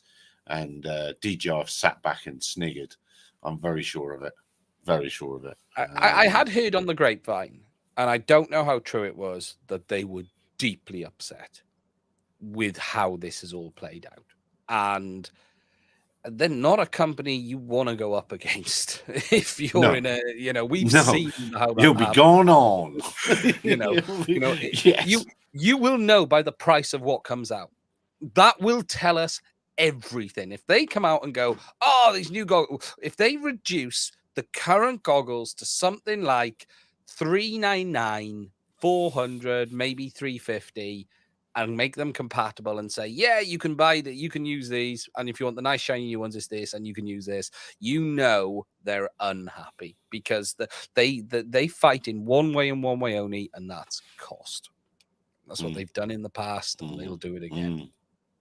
Destroy 3DR. 3D robotics, and it works. Yeah, 3DR. Yeah, they destroyed. And look, let's be honest, they will always deliver a great product. I'm not saying it won't have its problems, but it will, in general, be the market-leading product. It will, in general, be probably the best option for most people. It will work very well. That's what they're best at. You can't argue with the gorilla that they are. Something I just wanted to mention, Josh, I meant to send it to you, Gary. Have you seen the 4 big people who left DJI to set up a 3D printing company? I don't know if you've seen this. There is a new 3D printing company started up, and it is some very, very big hitters from DJI have gone there, including a guy I used to know as Dr. Turbo on RC Groups, who is one of their main product managers. He was behind the Mavic. He was behind a huge amount of stuff. A very, very good guy indeed. And he's the lead guy behind this project. And the 4 of them, the head product manager for the DJI FPV, this Dr. Turbo guy, and there's 2 others from DJI, all high-end people, have left and gone and set up this 3D printing company to make new 3D printers. That's interesting. It's very interesting. But and then we know that very big hitters. 4 very big hitters. They're leaving to set up all sorts of other. I can't remember the couple of other companies that have been in the rover field and in the walking. What do we call walking robots? Whatever they call them as a generic term. Doing those. So yeah, if we can, for the tinfoil hat wearers amongst us, they are distributing their intelligence products around multiple platforms now. So good for them. It seems to be what's happening. I'm just trying to find the link to the thing, because it's when you see the names, you suddenly realize, ooh, that's a couple of big hitters. Do you know what I mean? You just think, ooh, that's not good. But they've done their years there now, haven't they? Really, they've been there 10 years or whatever, and it's like, well, I'm a bit bored of this. Let's go and do something else. Yeah, Dr. T, he's well known on RC groups. He's a very good guy. He was on there for years. Anyone who used to go on RC groups, Dr. Turbo was his name, and he was labeled DJI propulsion guy. And, you know, a seriously clever guy as well. But he is old school DJI, proper old school DJI. And for him to leave, you know, he's behind a lot of stuff. He was behind an awful. To be honest, I think it'd be quite amusing to see a 3D printer fly away. The interesting thing is they clearly have the marketing people on board from the same as DJI use, because Bamboo Lab, they're called. Bamboo Lab. Let me find the link, Gary, and you can. By the way, if a 3D printer could fly, could it repair itself if it crashed? Yeah. Of course. It's very DJI as well in the way it works, in the sense of lots of sensors, and you wouldn't think there'd be too many places you could innovate in that space anymore, or maybe I'm wrong. Oh, I see multiple. Right, I'm going to put it in here. Hopefully it works. It's got a LiDAR in it. Yeah, said you very DJI. So you can't believe a Oh word no, it says. hang on, I'll put it back in the private chat. That's me in technology. You know me in technology. Here we go. Right, and here's another link which shows you the people who's left DJI. So presumably, if it's got LiDAR, then does it mean you can put something in, it will scan it, and then he'll make a recreation? The second link shows you the people, Gary. The second link shows the people. That would be cool. So it's a Star Trek replicator. Let's have a look. The team behind. Oh yeah, yes. I even recognize them. You will recognize a few of these. Some of these are big hitters. Big hitters. Yeah, that's amazing. That is amazing. Hang on, let me put it up here in the peoples. For the peoples. I'll put this for the peoples. Here we go, peoples. Yeah. My favorite function in this is it has a spaghetti failure detection. Yeah. If you witness me cooking at any point, you realise you also need one of those. The thing is, it actually looks very DJI as well, doesn't it? Do you know what I mean? You know, when you look at it, you sort of just go, yeah, I can sort of see it. But that'd be a flaw, Richard. What if you wanted to print spaghetti? Yeah. Dr. Teo Yi, he was the CEO. He was the product manager for the Mavic. Dr. Gio, Louis Hayu, and Shen. I can never say the names. But First you've got Prince is full of bugs, apparently, according to... Yes. Well, it's very DJI, isn't it? Bamboo. Just buy the next version, Gary. Yeah, with the upgrade. Yeah. But I just thought it was very interesting to have so many high-profile people from DJI appear to have left and all gone to this one startup. Well, they've probably been talking about it at work for quite a bit, and they've decided to go and make one, and they can probably walk around Shenzhen and get a bit off that shelf, and make it work. I would expect these would be fairly wealthy people out of DJI. Like Dr. Turbo had been there a long time. You would think he would have done very well being involved in the early days and stuff. You know, he was a great guy when I dealt with him. He was one of the people who used to just send people stuff. That was when DJI used to talk to the community. You'd just get a message from him and say, I've sent you some motors, or I've done this. And that was when DJI, he was genuinely someone who cared. You know, he'd send something and want the feedback, and he was what DJI lost over the years. Seems to be that's Autel now. Autel seem to be very open to communication now. And Ken's back. Ken left and Ken's back. Oh, is he? Oh, okay. Ken left, and they were so sad to lose him. They made some big changes to accommodate what he was unhappy about, and he's back. Well, that would explain a lot. Have you got yours yet, Bruce? No, I haven't got round to filling out the paperwork yet. I'm super impressed with the little thing. I am super impressed. I was prepared to be completely underwhelmed, but I have the only reference I have is a Phantom 3 and any stuff I've made. So, you know, is there an affiliate link in the description, Gary? Yeah, of course. Yeah. What have they sent you? Because I haven't dealt with them in a while. So what did they send you? The Nano Plus? Nano Plus. Yeah, very, very impressed with that. Thought I was watching an episode of The Vicar of Dibley for a moment. No, yeah. Yeah, I can't. I don't understand the name. I don't like the naming, but other than that, it's amazing, and obviously, 250 grams is obviously where it's going to be at if you think this is the beginning of that size of craft. They're only going to improve, and it's Do you very, think very that cool. the regulators will try to move the barriers now, move the thing down? Because they regulated, I don't think it was about weight. I think they just thought they'll never make a 250-gram drone that'll do anything that worries us. Yeah, it was that. Yeah, let's 250. Yeah, that sounds, that'll be all right. They'll never do it. Yeah. They probably looked at something like the lightest drone at the time, which was probably like a Phantom 4, which was like a kilo or something, and went, oh, let's make it a quarter of that. They'll never achieve that.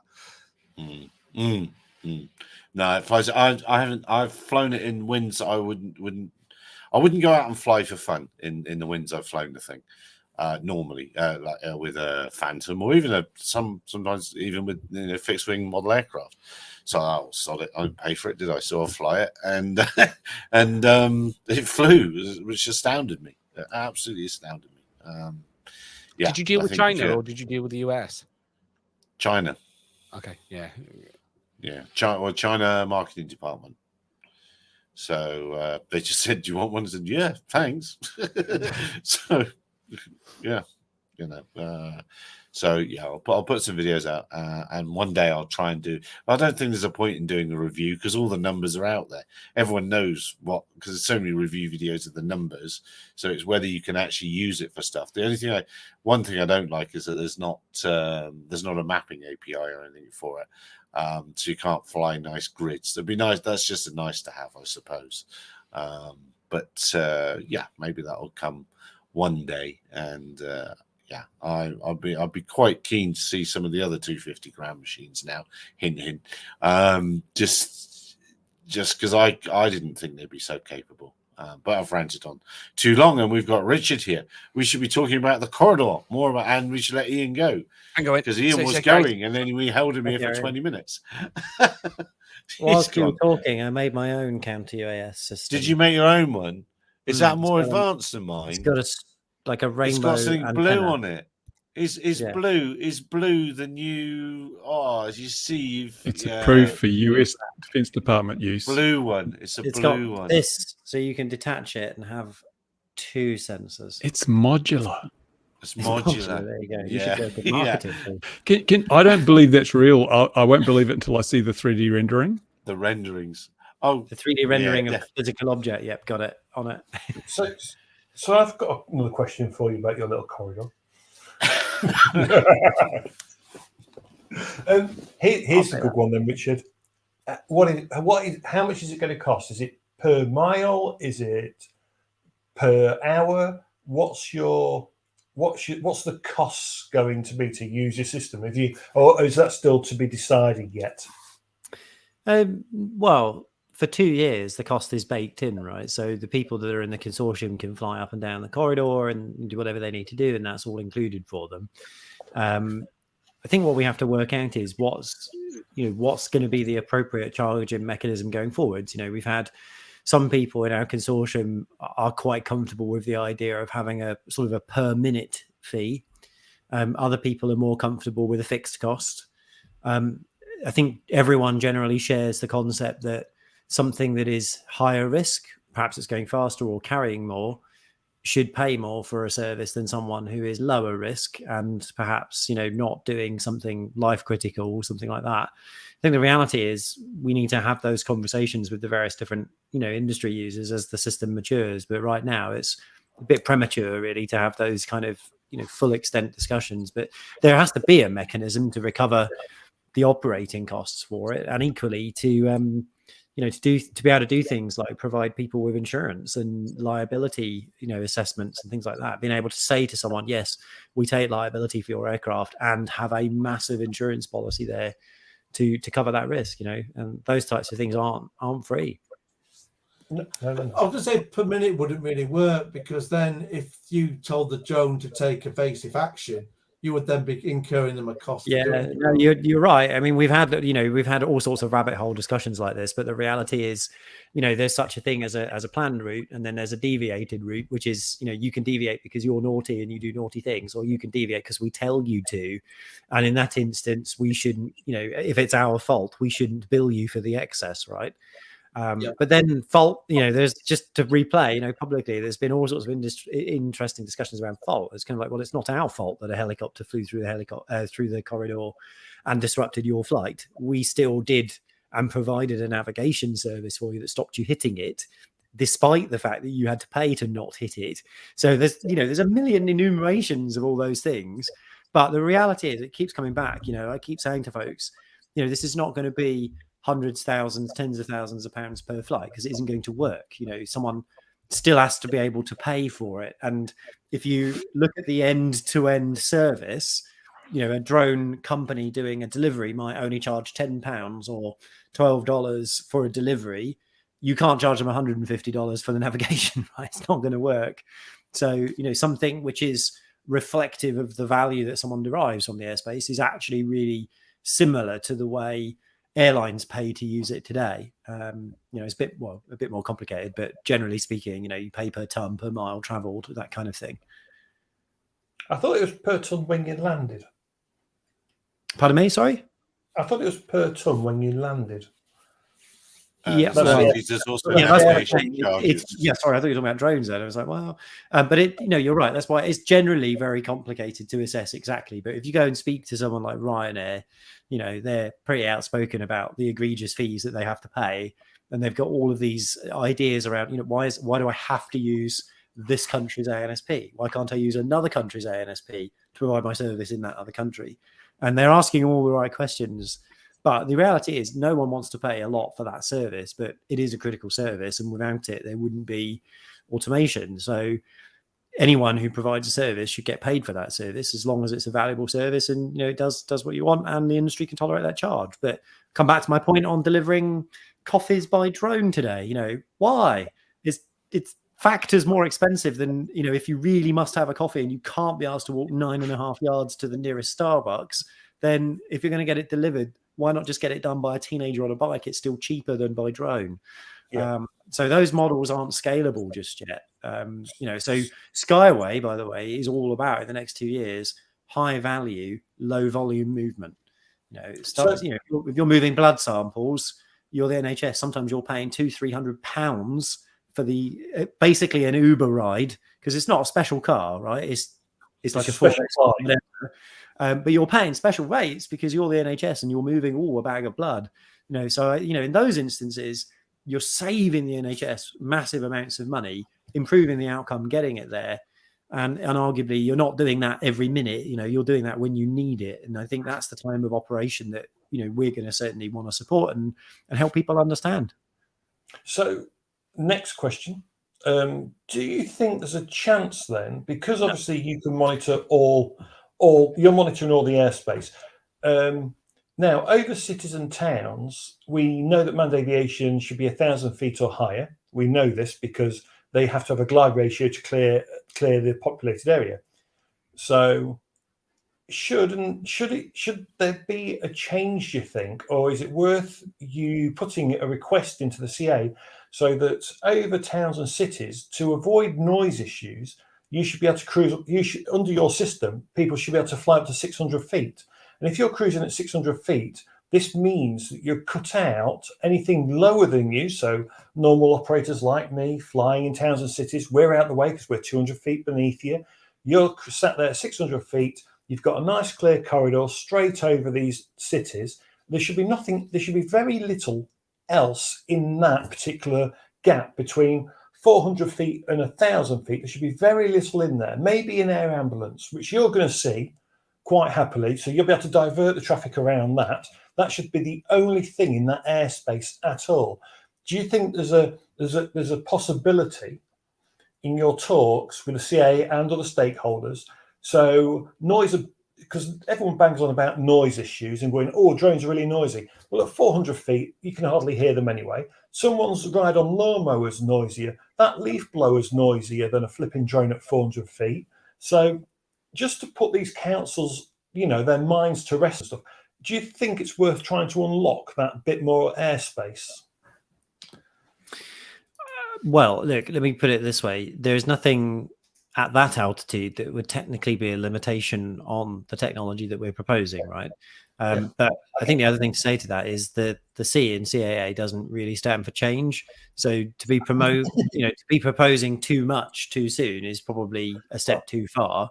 What we were really keen about, by the way, with that Skyway, again, just to come back to that point, was we didn't want to propose a whole bunch of new airspace dynamics that would probably kill the project before someone had even put them on an agenda somewhere, right? I mean, most government bodies, it's not fair just to single out the CAA, but most government bodies don't move on a sensible commercial time frame, right? So to be given them 200 extra feet of airspace to deal with is the seed. Like I say, it doesn't stand for change or rapid, but I couldn't make that metaphor work. I'm thinking like 4 years down the road, because it would just make sense. 5 years, 10 years. Although in the CA's case, maybe 20 years down the road, it might make sense to try. I think in some ways, and I'm butting in here, the term airspace could become a little bit redundant. It's just the monitoring of traffic within the sky in 3 dimensions and stopping it banging into each other. There's no need to put it back into corridors in the old construct of airways. You still see this today. Sorry to jump in on that as well, Gary. But even with all these modern space launch companies, you still got aviation regulators talking about ultra high altitude, stratospheric, and it's like, why have we got these bands? Everyone is in the sky, and everyone's going to come out of the sky quite quickly if they meet anyone else in an unplanned fashion. So the risk is the same. Yes, there are different profiles, but the ultimate problem we're all trying to mitigate is exactly the same. It's these.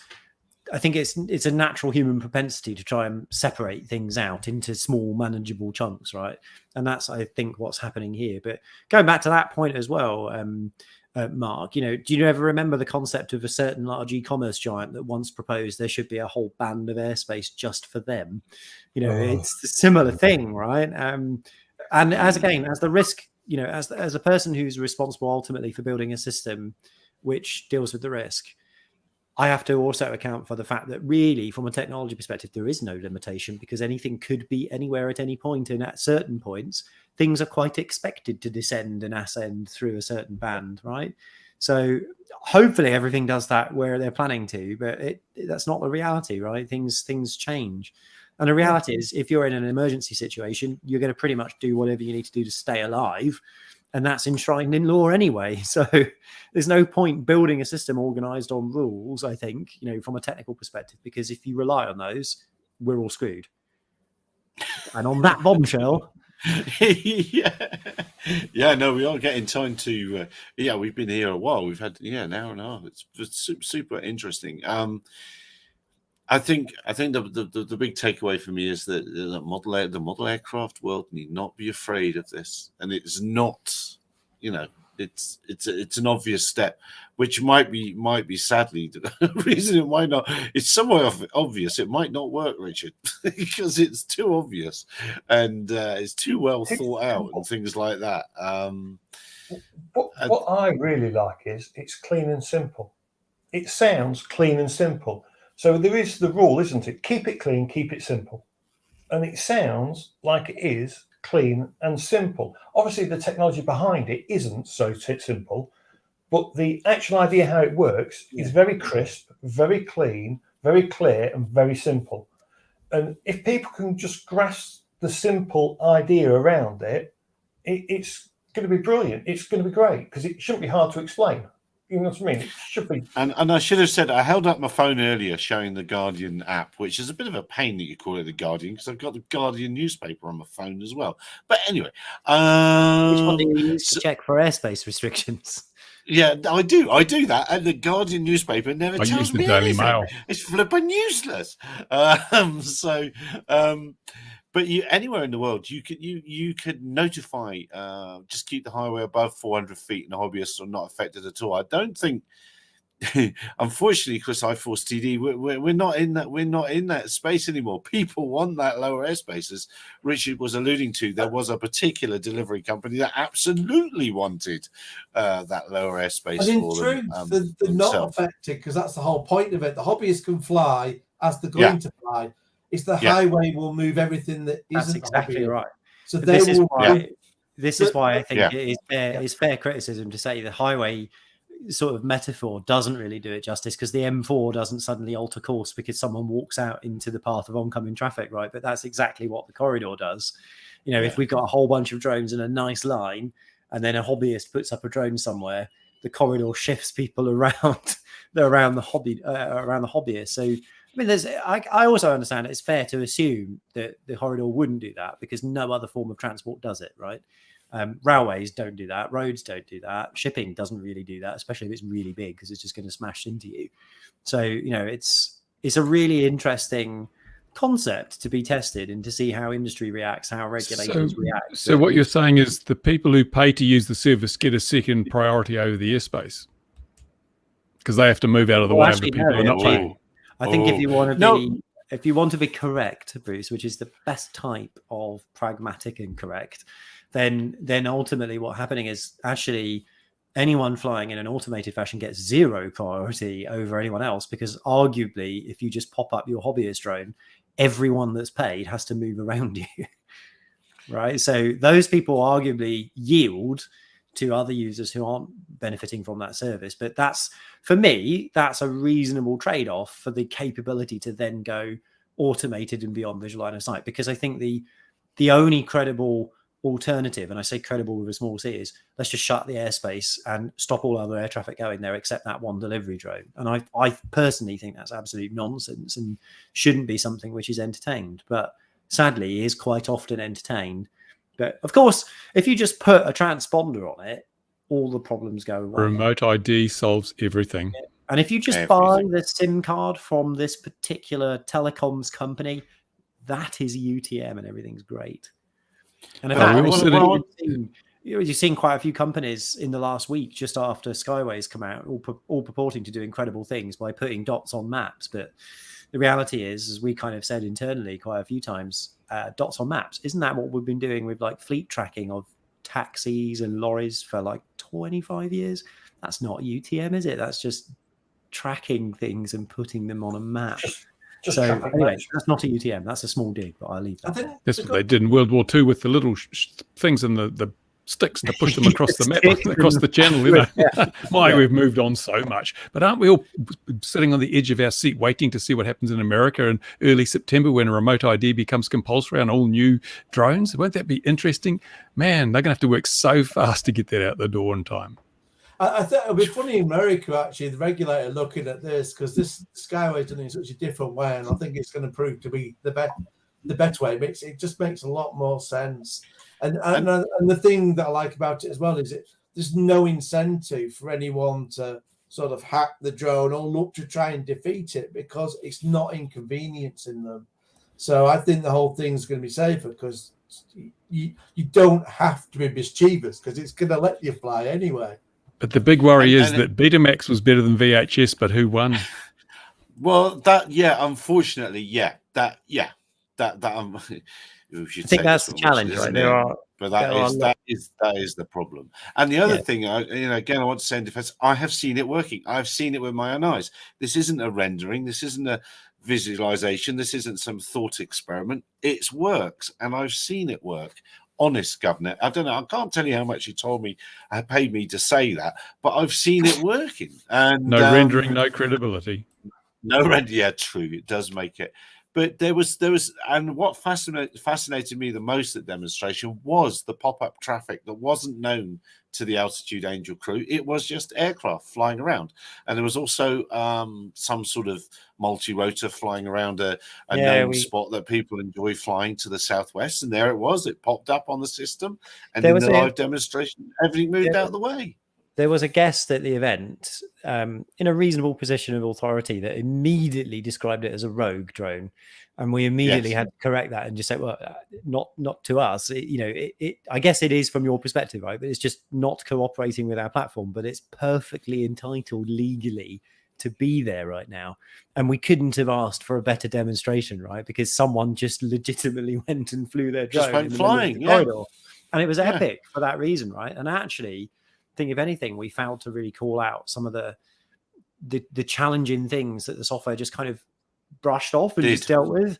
We, as you know, Gary, from that event, we had one partner that actually genuinely flew a helicopter for us. We asked them to come and bisect our corridor in the most egregious manner possible to disrupt all of our flights, and it was supposed to go past, hold, and then come back, and it did that.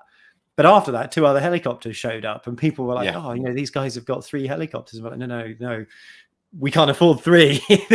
These 2 are just random. But look, the software has acted in a quite boring manner because nothing happened. And I think that was a point we made at the end, right? Is hopefully you're all bored to tears now, right? Because nothing glamorous has happened, right? And that's rather the point, But you have seen, I think it was about 260 odd individual automated flights that took place during that demonstration, an enormous amount, really, and not a single one of them had an incident.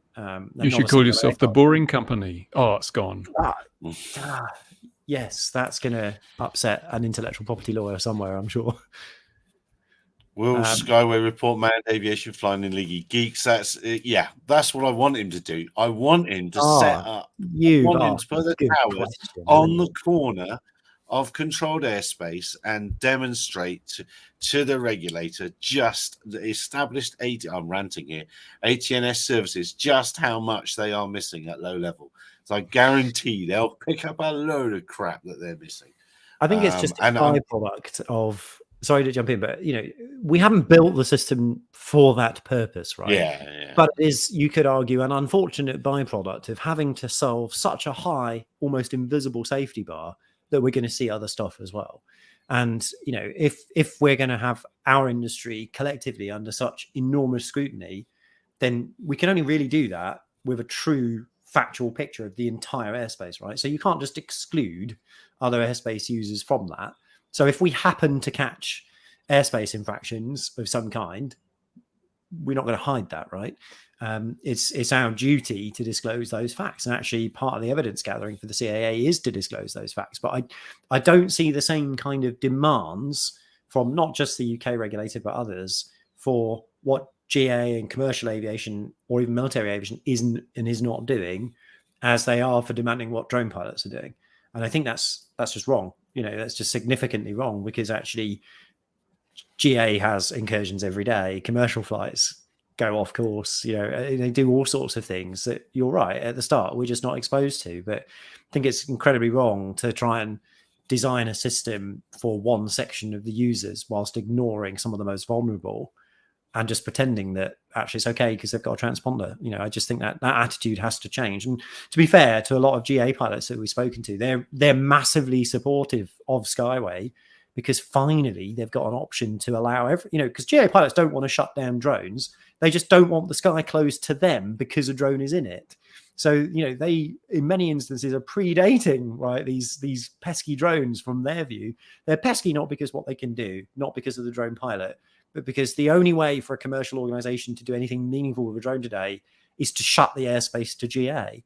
So if you're a member of a GA organization, of course you're slightly cheesed with that, right? Because all the places that you could fly, you now can't. So Skyway gives them an option to say, well, actually, this is great, right? Because we can just crack on and do whatever we're doing. And actually, you don't need me to carry new equipment, which is what they want anyway. And then everyone else can just crack on. And, for me, that's why it's a sensible solution. But I do think, as a pragmatic guy, it's not always the sensible solutions that win. If you've got hundreds of millions of dollars in your back pocket, that's the problem. And I do think Google's got dirt on everybody. Google has dirt on all the decision makers. They can blackmail them into accepting their system. That's why they give everything away for free. Geeks mentioned Wing, and I have no idea why they are in any conversations in the UK. I have no idea why they're in the room. I have no idea why. Well, I do, because I do know why they want to do it, but they shouldn't be there. And the UK industry should be jumping up and down hard. This is, again, it's about the idea, you know, Mark said about voting and all that sort of thing. Well, let's go a little bit more closer to the detail here. Let's be protesting about the people that are in high-level meetings getting UK government innovation funding for overseas companies to have a comment in what's happening over there. It should not happen. It should not happen. Wing Geeks is there. They shouldn't be in the room. They should never. Nice to see them. Come and have a cup of coffee now. Bog off. They shouldn't be there. You can see Gary was a diplomat in a former life. Well, rather than necessarily just singling out Wing, I think it's a bit of a shocking state that you can have a vested interest in something and pay by virtue of the fact you have a lot more money. You can exert more influence on people who understand less than you want them to understand to try and bring about that change. And that still galls me to this day, before we get to the point that you've got, in some instances, enormous foreign defense companies receiving UK taxpayer funding, which they don't need as part of, you know, various different research and innovation grant projects. And that to me is you know, it's influence. It's not UK research and innovation, is it? It's not. I suppose it depends what you mean. I mean, are they doing some research and innovation here? Yeah, maybe. But you know, that's really the UK link, isn't it? That it's happening, they're not. You know, in chipping Sodbury somewhere, versus, you know, being a UK domiciled entity for the benefit of the UK. But, you know, of course, it works the other way. We're a UK company and we want to export that technology to other people. But, you know, the reality is, I think it's a little strange to have people who actually want to operate like a delivery service, for instance, trying to lobby and influence what the rules and the regulations for that should be, especially when it then crosses into the safety domain. You know, I mean, things like Counter-UAS, if you guys have ever heard of that, or you remember that standard, which was all about Screw having a central entity to help organize the flights. What we're going to do is have UTM companies just talk to each other. It's a great idea until you actually realize what the implication is. I mean, firstly, that's been proposed because one particular big delivery company doesn't want anyone else to see where they're flying. So why would FedEx want DHL to see all of its drone flights? Well, it's directly competitive. But then two, until you ask another UTM company to rely on the data from another UTM company, everything's great. But the moment you tell me to trust another UTM product, I've got to ask myself, are they going to give me the full picture? Are they going to try and orchestrate an incident? You know, they're a commercial entity looking to fight, right? They're not looking to cooperate. So, you know, Counter-UAS, absolute nonsense. And the fact that it's still getting a lot of attention is just bad. Not because the concept is bad, but because as a concept, it works on the paper. Put it in the real world, it doesn't serve anyone's interest other than the people proposing it. But this disproportionate influence has already been proven. I mean, we've got the largest single group of unmanned aerial vehicle operators in the world have the least amount of say in the formulation of regulation. I'm talking about the hobby. Yeah, absolutely. And cutting the hobby off at the knees, which, you know, that's why I'd be chucking, if there's UK innovation money, I'd be chucking it at some model aircraft clubs and get some youngsters going, because they will be the innovation. For Johnny's crashes. No, I disagree. It'll be the end of the hobby. They'll blame it on the hobby. Our drone crashed, and we've got to ban these drones back to commercial operations. That's fine. You these urban mobility vehicles, that's fine. But I think that's a lot of money is. Sorry, Gary. Sorry, Richard. No, after you. I was just going to say, I think that's kind of reminiscent, though, of the appetite for risk and where the blame should go in aviation today. Like, if there's a bird strike in a multi-million-dollar jetliner, we don't blame birds and ban aviation as a result, right? We just kind of accept it that that's going to happen. So I'm not sure I necessarily agree. I think I understand the sentiment from Johnny D, but I don't necessarily agree that a drone delivery crashing results in a delivery drone crashing results in all drones being banned, and that's the end of the industry. But I do think it will ground them for a long time. I do think there will be questions asked, but without a system like Skyway, how could you prove what actually happened? And that's what worries me now. If there is an incident, and I think just a numbers game, statistically, there's going to be a drone crash at some point, or actually, you know, Geeks Farmer's aware of something. I'm not there, but if there is a drone crash, it's going to cause all the wrong questions to be asked. And one great thing about Skyway is it can act as an independent witness. You know, it can see everything, and you can go to Skyway, give it any time slice since it came online, and it will recreate the entire skyline for you, all the atmospheric conditions, and where everything that was cooperative and uncooperative was. Like, there has never been a capability like that. So I think it's going to be important to rely on that tool. The key is to get industry to support it. And I mean, hobbyists as well, right? You know, as you say, it's a large force of people. If we don't stand up for what we want, and we only ever talk about what we don't want, we're not useful, right? As a collective bunch for that discussion. We should tell people more about what we do want to happen, rather than all the things we think are crap about the regulation. You know, we just got to stand up for what we want. Oh yeah, okay. Whatever you do, Sean, don't pull back the curtain. You're not allowed to pull back the curtain. You make a good point there, Sean. But you know, there was a public Twitter discussion the other last week, right, where actually the CEO of Manor just said, "I think this is a terrible idea. Why do we need corridors?" You know, I think I had to refrain from suggesting that. I think that's a very short-sighted view from a company that can't scale because it's got to drive behind trebuchets forever. I think to be fair, he wasn't saying it was a terrible idea. He was just saying he didn't understand it. But he's thinking of it from the purpose. Yeah. Again, it's because it's being called a highway and it's a line. He's thinking drones A to B. Why are you forcing that? Because they're going to go over the place. Absolutely, So, absolutely agree. I think that's the fundamental point, right? Right? It's people that jump to a conclusion. Like we've even seen this week, competitors in both the ATM and the UTM space writing articles about what it takes to build a solution like Skyway. And I kind of look at that just thinking, well, I'm flattered that you want to associate yourself with Skyway now, but certainly, you know, don't pretend to have any meaningful part to play in this, because you've got nothing, right? Actually, all you're doing here is just commenting on the work of other people again. But, you know, other than that, bugger off, right? Go back to whatever it is you do with satellites or whatever it's going to be, and get out of the way and let people crack on. And I think that's the challenge as well, right? There's so much crud in the industry. Unless you follow it daily and listen to boring people like me rant on for an hour and 55 minutes, you're going to be bamboozled by the company name and the quote. And I think that's, again, we shouldn't allow that as a society more broadly to have so much rammed down our throats by these companies. We should just ask, what's your motive? What are you trying to achieve?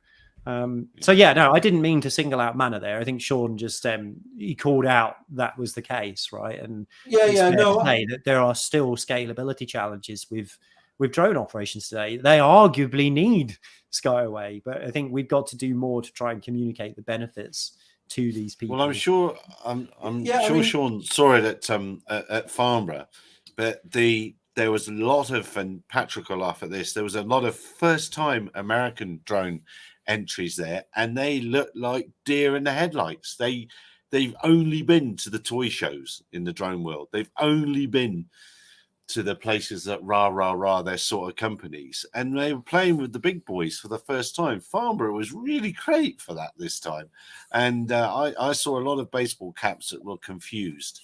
What's going on? And I've forgotten to say, it's going into day 42 of Zephyr 8.2. I'm not looking at the time, but day 42, they are looking to land. I know they're looking to land. They're going to turn it around, and it's going to go towards Bruce on the next one. So they're looking for a slot for the landing, but into day 42. So well done. We'll make sure the tower's manned for that. Yeah, absolutely. Make sure the tower's manned for that. I think this has been the Best Buy flyers, Patrick. Exactly. I think it was a very interesting Farnborough. I think it was great. That was in the air. I think Richard's product was great. I think some exciting times, some very, very exciting times now. And you either get on the bus or carry on. I saw your last flight. Don't you agree DJI could do better? Probably, Thomas. Probably DJI could probably do better. But They don't like us. They don't send us anything. Gary, just to jump in one thing, because I want to put one thing out there, because Mana Aero are one that I've, generally a lot of, I've not necessarily paid too much attention to taxis and deliveries and that. I do more now, but the thing you notice with new startups where they're kind of pulling the wool over people's eyes or overselling themselves is, you ask quiz the CEOs, you don't get any answers. And to be fair with Mana, the guy that runs it is an engineering guy. You ask him a question and he'll answer it. So, he'll say they've got RG Pilot PX4, they've got their own stack above that. No one else will even tell you that. And it's engineered. Their approach is working, and it's engineered from the simple viewpoint, the opposite of what Google were trying to do. Google were trying to make AI in the sky, and then you've got to have big drones, and then they've got to have lots of processing power to do with that, or you've got to ping stuff to APIs to say this is the image. Can you identify these things? And then trying to land it down, and then they decide not to do that. Where Mana, what they said was, keep it simple, avoid obstacles, get there to the GPS location, lower the down, and all the AI and the sensors that are focused on that risk bit, which is taking the delivery down, bringing it back up, and then doing this kind of certification that you've got to do with proper flying products, i.e. when they were flying these, the decision straight off was we're not flying them in the rain, because you're going to prove it over however many hundreds or thousands of hours of deliberately testing it in the weather condition. So what I've seen from them, when you compare it to what you see going on in China or other companies who I won't name, there I get a lot more confidence in what they're doing. When I see some other stuff and I think, Jesus Christ, that looks a bit dangerous. From that viewpoint, I think. Well, yeah, no, it doesn't. The behind it, and the very fact they're doing deliveries and it's working. So he's also defending. He's going to defend very hard the coaxial patent. He's got very angry about that. I've had a couple of discussions with him about that. So, and it leaves me. We're going to 2 hours. I wanted to try and not get it 2 hours. We've just gone over. At Farnborough, my takeaway this time is, and especially dear American companies, don't send salespeople, just send the engineers. The best chats I had were with the engineers. The people that are there don't give a monkeys. The people that are going at Farnborough aren't buying because you've got the shiniest drone there. They're technical people there. They're engineers there. Send the engineers. That I really noticed that. Dovran's the coaxial patent. I've forgotten now who's trying to enforce it, but it's trying to be being enforced, and Mana are going to go against it. But the thing with Mana is, it doesn't matter how well engineered or how carefully constructed a chocolate teapot is, it's still a chocolate teapot. You say that though. I don't quite understand that, but okay. No, I mean what Bruce is saying is there isn't a business model for delivery, and I've always been of that view. But given the fact they're doing it, and you've seen the customers taking the cell phone videos of the food landing, and they're really pleased with the service because they're getting something. You think about it in the moment, you use Just Eat and that, and you think how much that I would say as well, how they boomed. Remember when Just Eat didn't exist and all these others, Uber Eats, they've come out of nowhere. So it shows that if you can get people food, you've got a genuine viable business. So I agree with you. Sorry, I just want to jump in and say, look, it's not, it started out easily on that tweet, right, about Mana, but you're right. In everything you said, being transparent and being engageable says a lot about the genuineness of the business proposition you've got. There are lots of companies on the service side, on the UTM side, that just disappear when it comes to any kind of questioning, right? Don't scratch and sniff whatever you do. Yeah. And on the other side, you're right. Seeing the business happen is key, but I think it's really early. It's early for UTM, but it's actually earlier for drone deliveries. So these drone delivery companies that are actually out there doing things deserve a lot of credit for being pioneers, and they're going to attract a lot of derision for that in some respects. But actually, you're right. Follow the money. If customers are happy to pay it, that's ace, right? It's only going to get cheaper and better as this stuff happens. It's grouse, man. It's corker. I didn't think Richard was that old. He's aged himself there. I aged a lot in the last 2 years, to be fair. You must have done. You must. It was the interview with Sean, my wasn't it? daughter The interview with Sean would age anybody. Yeah, talking to Sean. The arguments with the delivery with food, which when you think about it with Amazon, it didn't make so much sense, because unless you're just dropping off USB sticks, you know, you're not going to drop off a big widescreen TV. It just doesn't seem very feasible. But when you're talking about a burger or a curry, and they're like, you're getting it there in 3 minutes. So the crucial thing is you're getting it to the customer and it's piping hot. Whereas, you know, you get it delivered by Uber Eats, the driver's eaten half of it, and what's left is cold. So the drone's got it.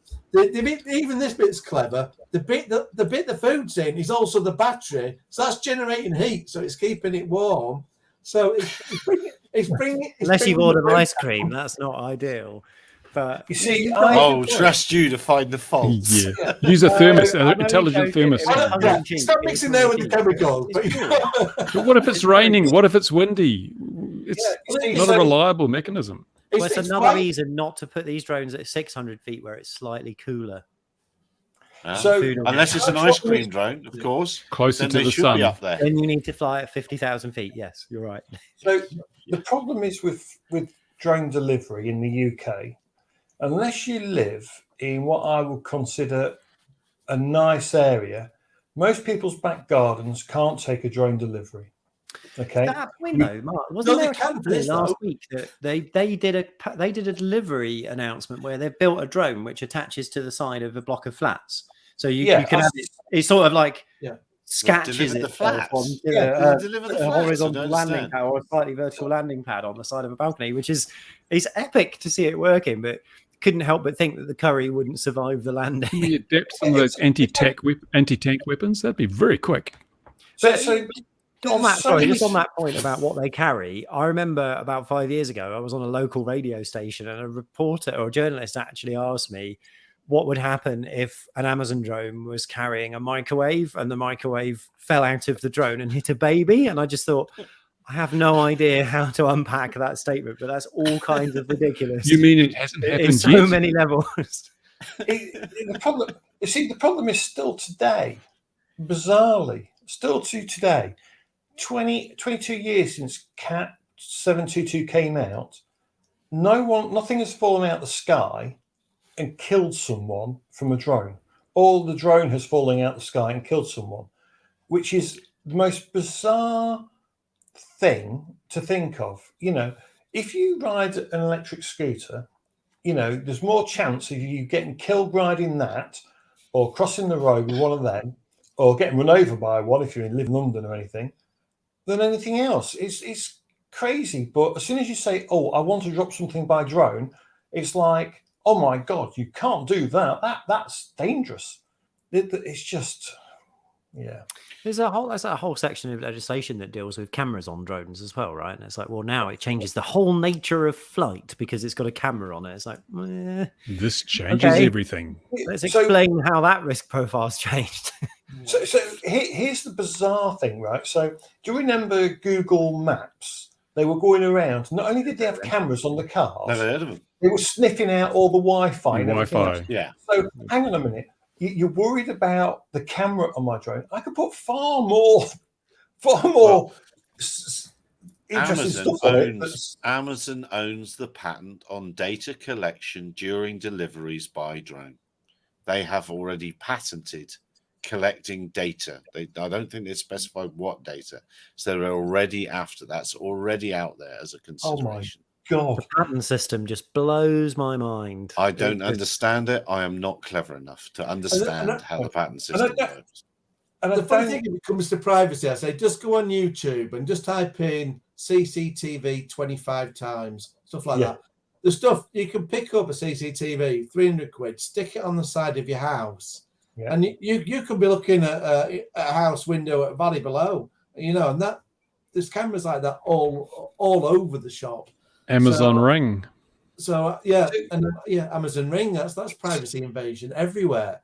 Well, it depends, doesn't it? The critical bit about a CCTV camera you own is where it's looking and what it captures. So if I had one on the front of my house, as long as it doesn't capture the street or a neighbour's door 24/7, if it's just capturing my yard, that's fine. They can capture the street. There's no expectation of privacy in a public place. Oh no! Over here, if you capture the street, it's still an issue. Yeah, it's still an issue. Europe. But the one case they have prosecuted, the judge basically let him off because he captured a crime. So he says, "I'm kind of prosecuting you as well for the fact you record in the street, but since you got a crime, the fine was zero." But you can record with your phone in the street. So what's the difference with the CCTV? This is the hypocritical stuff. This is what I really, really have a problem with in the UK. I can take my phone, I can go to any beach, any public place, and I can take photos, take a video. Oh, you could be an auditor. As soon as I take my drone, right, everyone fears the drone is watching them, right? So it's hilarious, right? So if you've got a drone, people believe they're important and you're only following them. And they believe that it's all about them. The fact their mum told them that's got nothing to do with the fact, it's not reality. But however, if you've got this, no one questions this at all. If you're in a public place and you get your phone out, take a photo or a video, no one bats an eyelid. No one cares. No one bats an eyelid. But as soon as it's a drone, because it's got a camera on it, you must be doing something wrong. And here's a little known fact. Nobody has ever been caught doing an upskirt video with a drone in a subway. Oh, hang on a minute. Oh, no, we haven't got any subways here. Right, look. It's crazy. It's just the camera, rules around camera and privacy. As long as you don't go around naming people and date and time stamping where they were, there's no breach of privacy at all. And we've got more cameras in the UK, CCTV, than anywhere else in the world. We are watched like... And are they made in China? Yeah.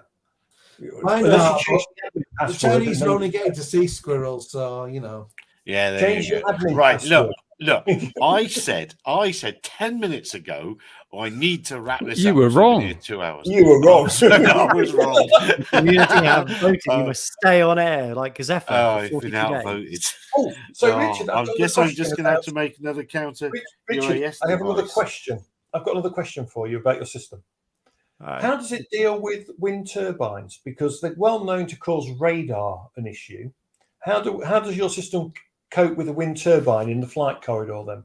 Because they're quite well known to reflect signals and stuff and cause some wookie, some black voodoo. It tracks them as they move through the corridor. Reflections. Well, firstly, and this is not meant to be flippant, but firstly, the current proposed route has no wind turbines in it, so that's one mitigation. The other one is the use of radar is not prevalent on Skyway, right? And that's one of the reasons it can be quite cheap. So, using passive sensing versus active sensors is one mechanism to mitigate that. But again, that's part of the reason why quite often people say to us, "What's a standard tower?" And we say, "Well, there's no such thing as a standard tower. There are components which are standard to every tower, like power distribution and communications, but there's no such thing as a standard sensor payload." There's a default sensor payload, which everything gets, but then everything gets customized before it can be commissioned and become useful for flight. So that is a combination of what is the geography, what is the risk profile that we're expecting, what type of sensors do we think are appropriate for the corridor in that location. So I imagine if there was, we only had a radar and we put it in the middle of, like a giant wind farm, that radar would be a very, very expensive, pointless thing to have. So it's a point, well made and well taken. But yeah, it's one of the reasons why we're careful with that. Yeah, compare the length of that last answer to the length of his first answer in the stream. Can't remember that long ago. His first answer. Oh, the yes. Yeah, I think that was literally yesterday when we started. Yeah. That was a whole day ago. Yeah. I'm just saying, with the wind farms and radar, there is radar already that excludes that. So I suspect it's a partly hardware software. Well, I wasn't thinking radar. You have to. Sorry, I should have been clear. I know Richard's not got radar, so it wasn't about radar because those things can still make a signal bounce, a radio signal. Those things are horrible. They are absolutely nightmares for anything, RF and stuff around them. They can just be horrible things. You're right. There are all sorts of things. Actually, dense populous areas are just a problem for things like passive RF. Is it where stupid people live? Yes. Yes. Me. But overall, we've just got to build the right type of detection capability for that kind of vicinity. Like, you wouldn't just rely, for instance, on RF reception near a power substation, right, or near a high intensity radio transmission area. It's just mental to assume that that's going to work. But one of the standard complement on every tower is a series of ultra high resolution cameras. For that reason, we can't. Cameras aren't affected by wind turbines, other than the fact that when the turbine blade is in the field of view, you can't see through it. But that doesn't. It's not the same as having a scatter reflection or an electronic blocking. But all of these sensors are really good at certain things, but aren't designed to be magic bullets or panaceas for all things. But that's what we use the Skyway for. So your sensors can have camera on everyone. So it'll be using where it needs to a camera's confirmation as well. So one of the sensors will say the drone in this direction, this elevation. It'll go in and zoom in like the counter drone systems tend to do. Yeah, there are a number. I can't give out all the details, but there are a number of what we would say are permanently steering cameras, and those are principally used for separation and navigation. And then there are what we call query cameras, which are there for predominantly evidence gathering, and for the human that's watching how the system is working. I can't quite work out what the system is showing me here, or I can't quite understand that exact set of circumstances that Skyway is proposing. So I want to take a look. And the good thing is all of those interactions, including the final outcome of a decision that gets made, are recorded. So, if the system says helicopter and the human then gets involved and says no helicopter, that's chalked up as a loss, right, to the platform. Versus, if the drone operator had no idea about something, but we saw it and we prevented it, that's chalked up as a win. Very crudely, but you get the idea. Oh, I just had an idea, Richard. So on your drone assist app, no matter what device, do you think in the future then you will tie in the corridor to that, as in you'll show the traffic in a corridor, or you'll start to show air traffic just in general in that corridor area, so normal users can see? So you could pay a subscription. So I could pay $4.99 a month, for example, and you'll let me see all the air traffic in that area. $5.99 a month, not $4.99. You must be mad. Oh, sorry, I forgot inflation. Sorry. He's like Nick, isn't he? You need a coupon. I don't know. I mean, I wouldn't want to say never, but I think the first question that we would start from, just any engineering perspective, is if we do it, are you going to get what you expect from it? And is it going to improve or reduce the safety situation? The worst thing from our perspective would be we do something a little bit like, and by the way, this is not, I need to just clarify, something like Plane Finder or Flight Radar 24, awesome, right? But not for safety, and they don't sell it for that. So, our tower's obviously different. We've only built them for safety. So the last thing we'd want to introduce is any kind of latency and just getting it out to people that want it in an app. So I think, a lot of the stuff that we do, by the way, is as a direct result of people telling us it's what they need. So one of the things that actually, I'm going to plug Geeks Varna's channel. I think I can do that. He did an awesome interview with Neil, our senior UX designer, on all the work he's been doing to interview various different users on what they want to see in the new drone assist, etc. If you haven't seen it, it's probably worth a look. Gives you an idea of some of the cool stuff that we're planning. But all the other features that we make and all the other stuff we do, if you've got ideas, tell us about them, right? We don't hide our contact details. hello@altitudeangel.com. You can find us on Twitter. You can tweet me. I sometimes tweet back, which is, sometimes good, sometimes bad. But get in touch. And actually, we're planning to try and do a few user days that we're going to try and organize events for our various different types of user. And I think it would be great if people are in, the kind of London or the Reading area, which is where we're going to do the first ones, come and visit us and tell us what you want. I mean, I'm going to put my foot down now. bring an end to the proceedings now. It's a great system. It's important to remember it's early days, isn't it? It's not. This is a vision of where I think Altitude Angel want to take things, and they realize it's a journey, and every journey starts with the first step, and it's quite a big first step, 260 kilometers. So deep. All right, we'll go now. I admire Richard's tenacity. I'll say that. Yeah, I know. Well, we've been berating him for years now, and he keeps coming back. So if anything else, Some kind of fetish, you think? Stockholm syndrome is that? That's what that is. Something like that. Well, no. Well, you've proved you've answered questions. You've answered questions from folks in the chat. I've seen the system. I've seen it works. I know it works. I know it's a reality and not just some pipe dream. And it's going to be very interesting watching it roll out, and I hope hopefully you'll come back and talk to us soon when things are running properly. And with that, trying to wrap things up properly, I'll say a very good night to everybody.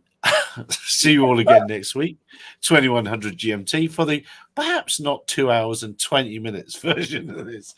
No, it's been great. Thank you very much. Look after yourselves wherever you are in the world, everyone. Take care, and we'll see you again next week. Bye-bye for now.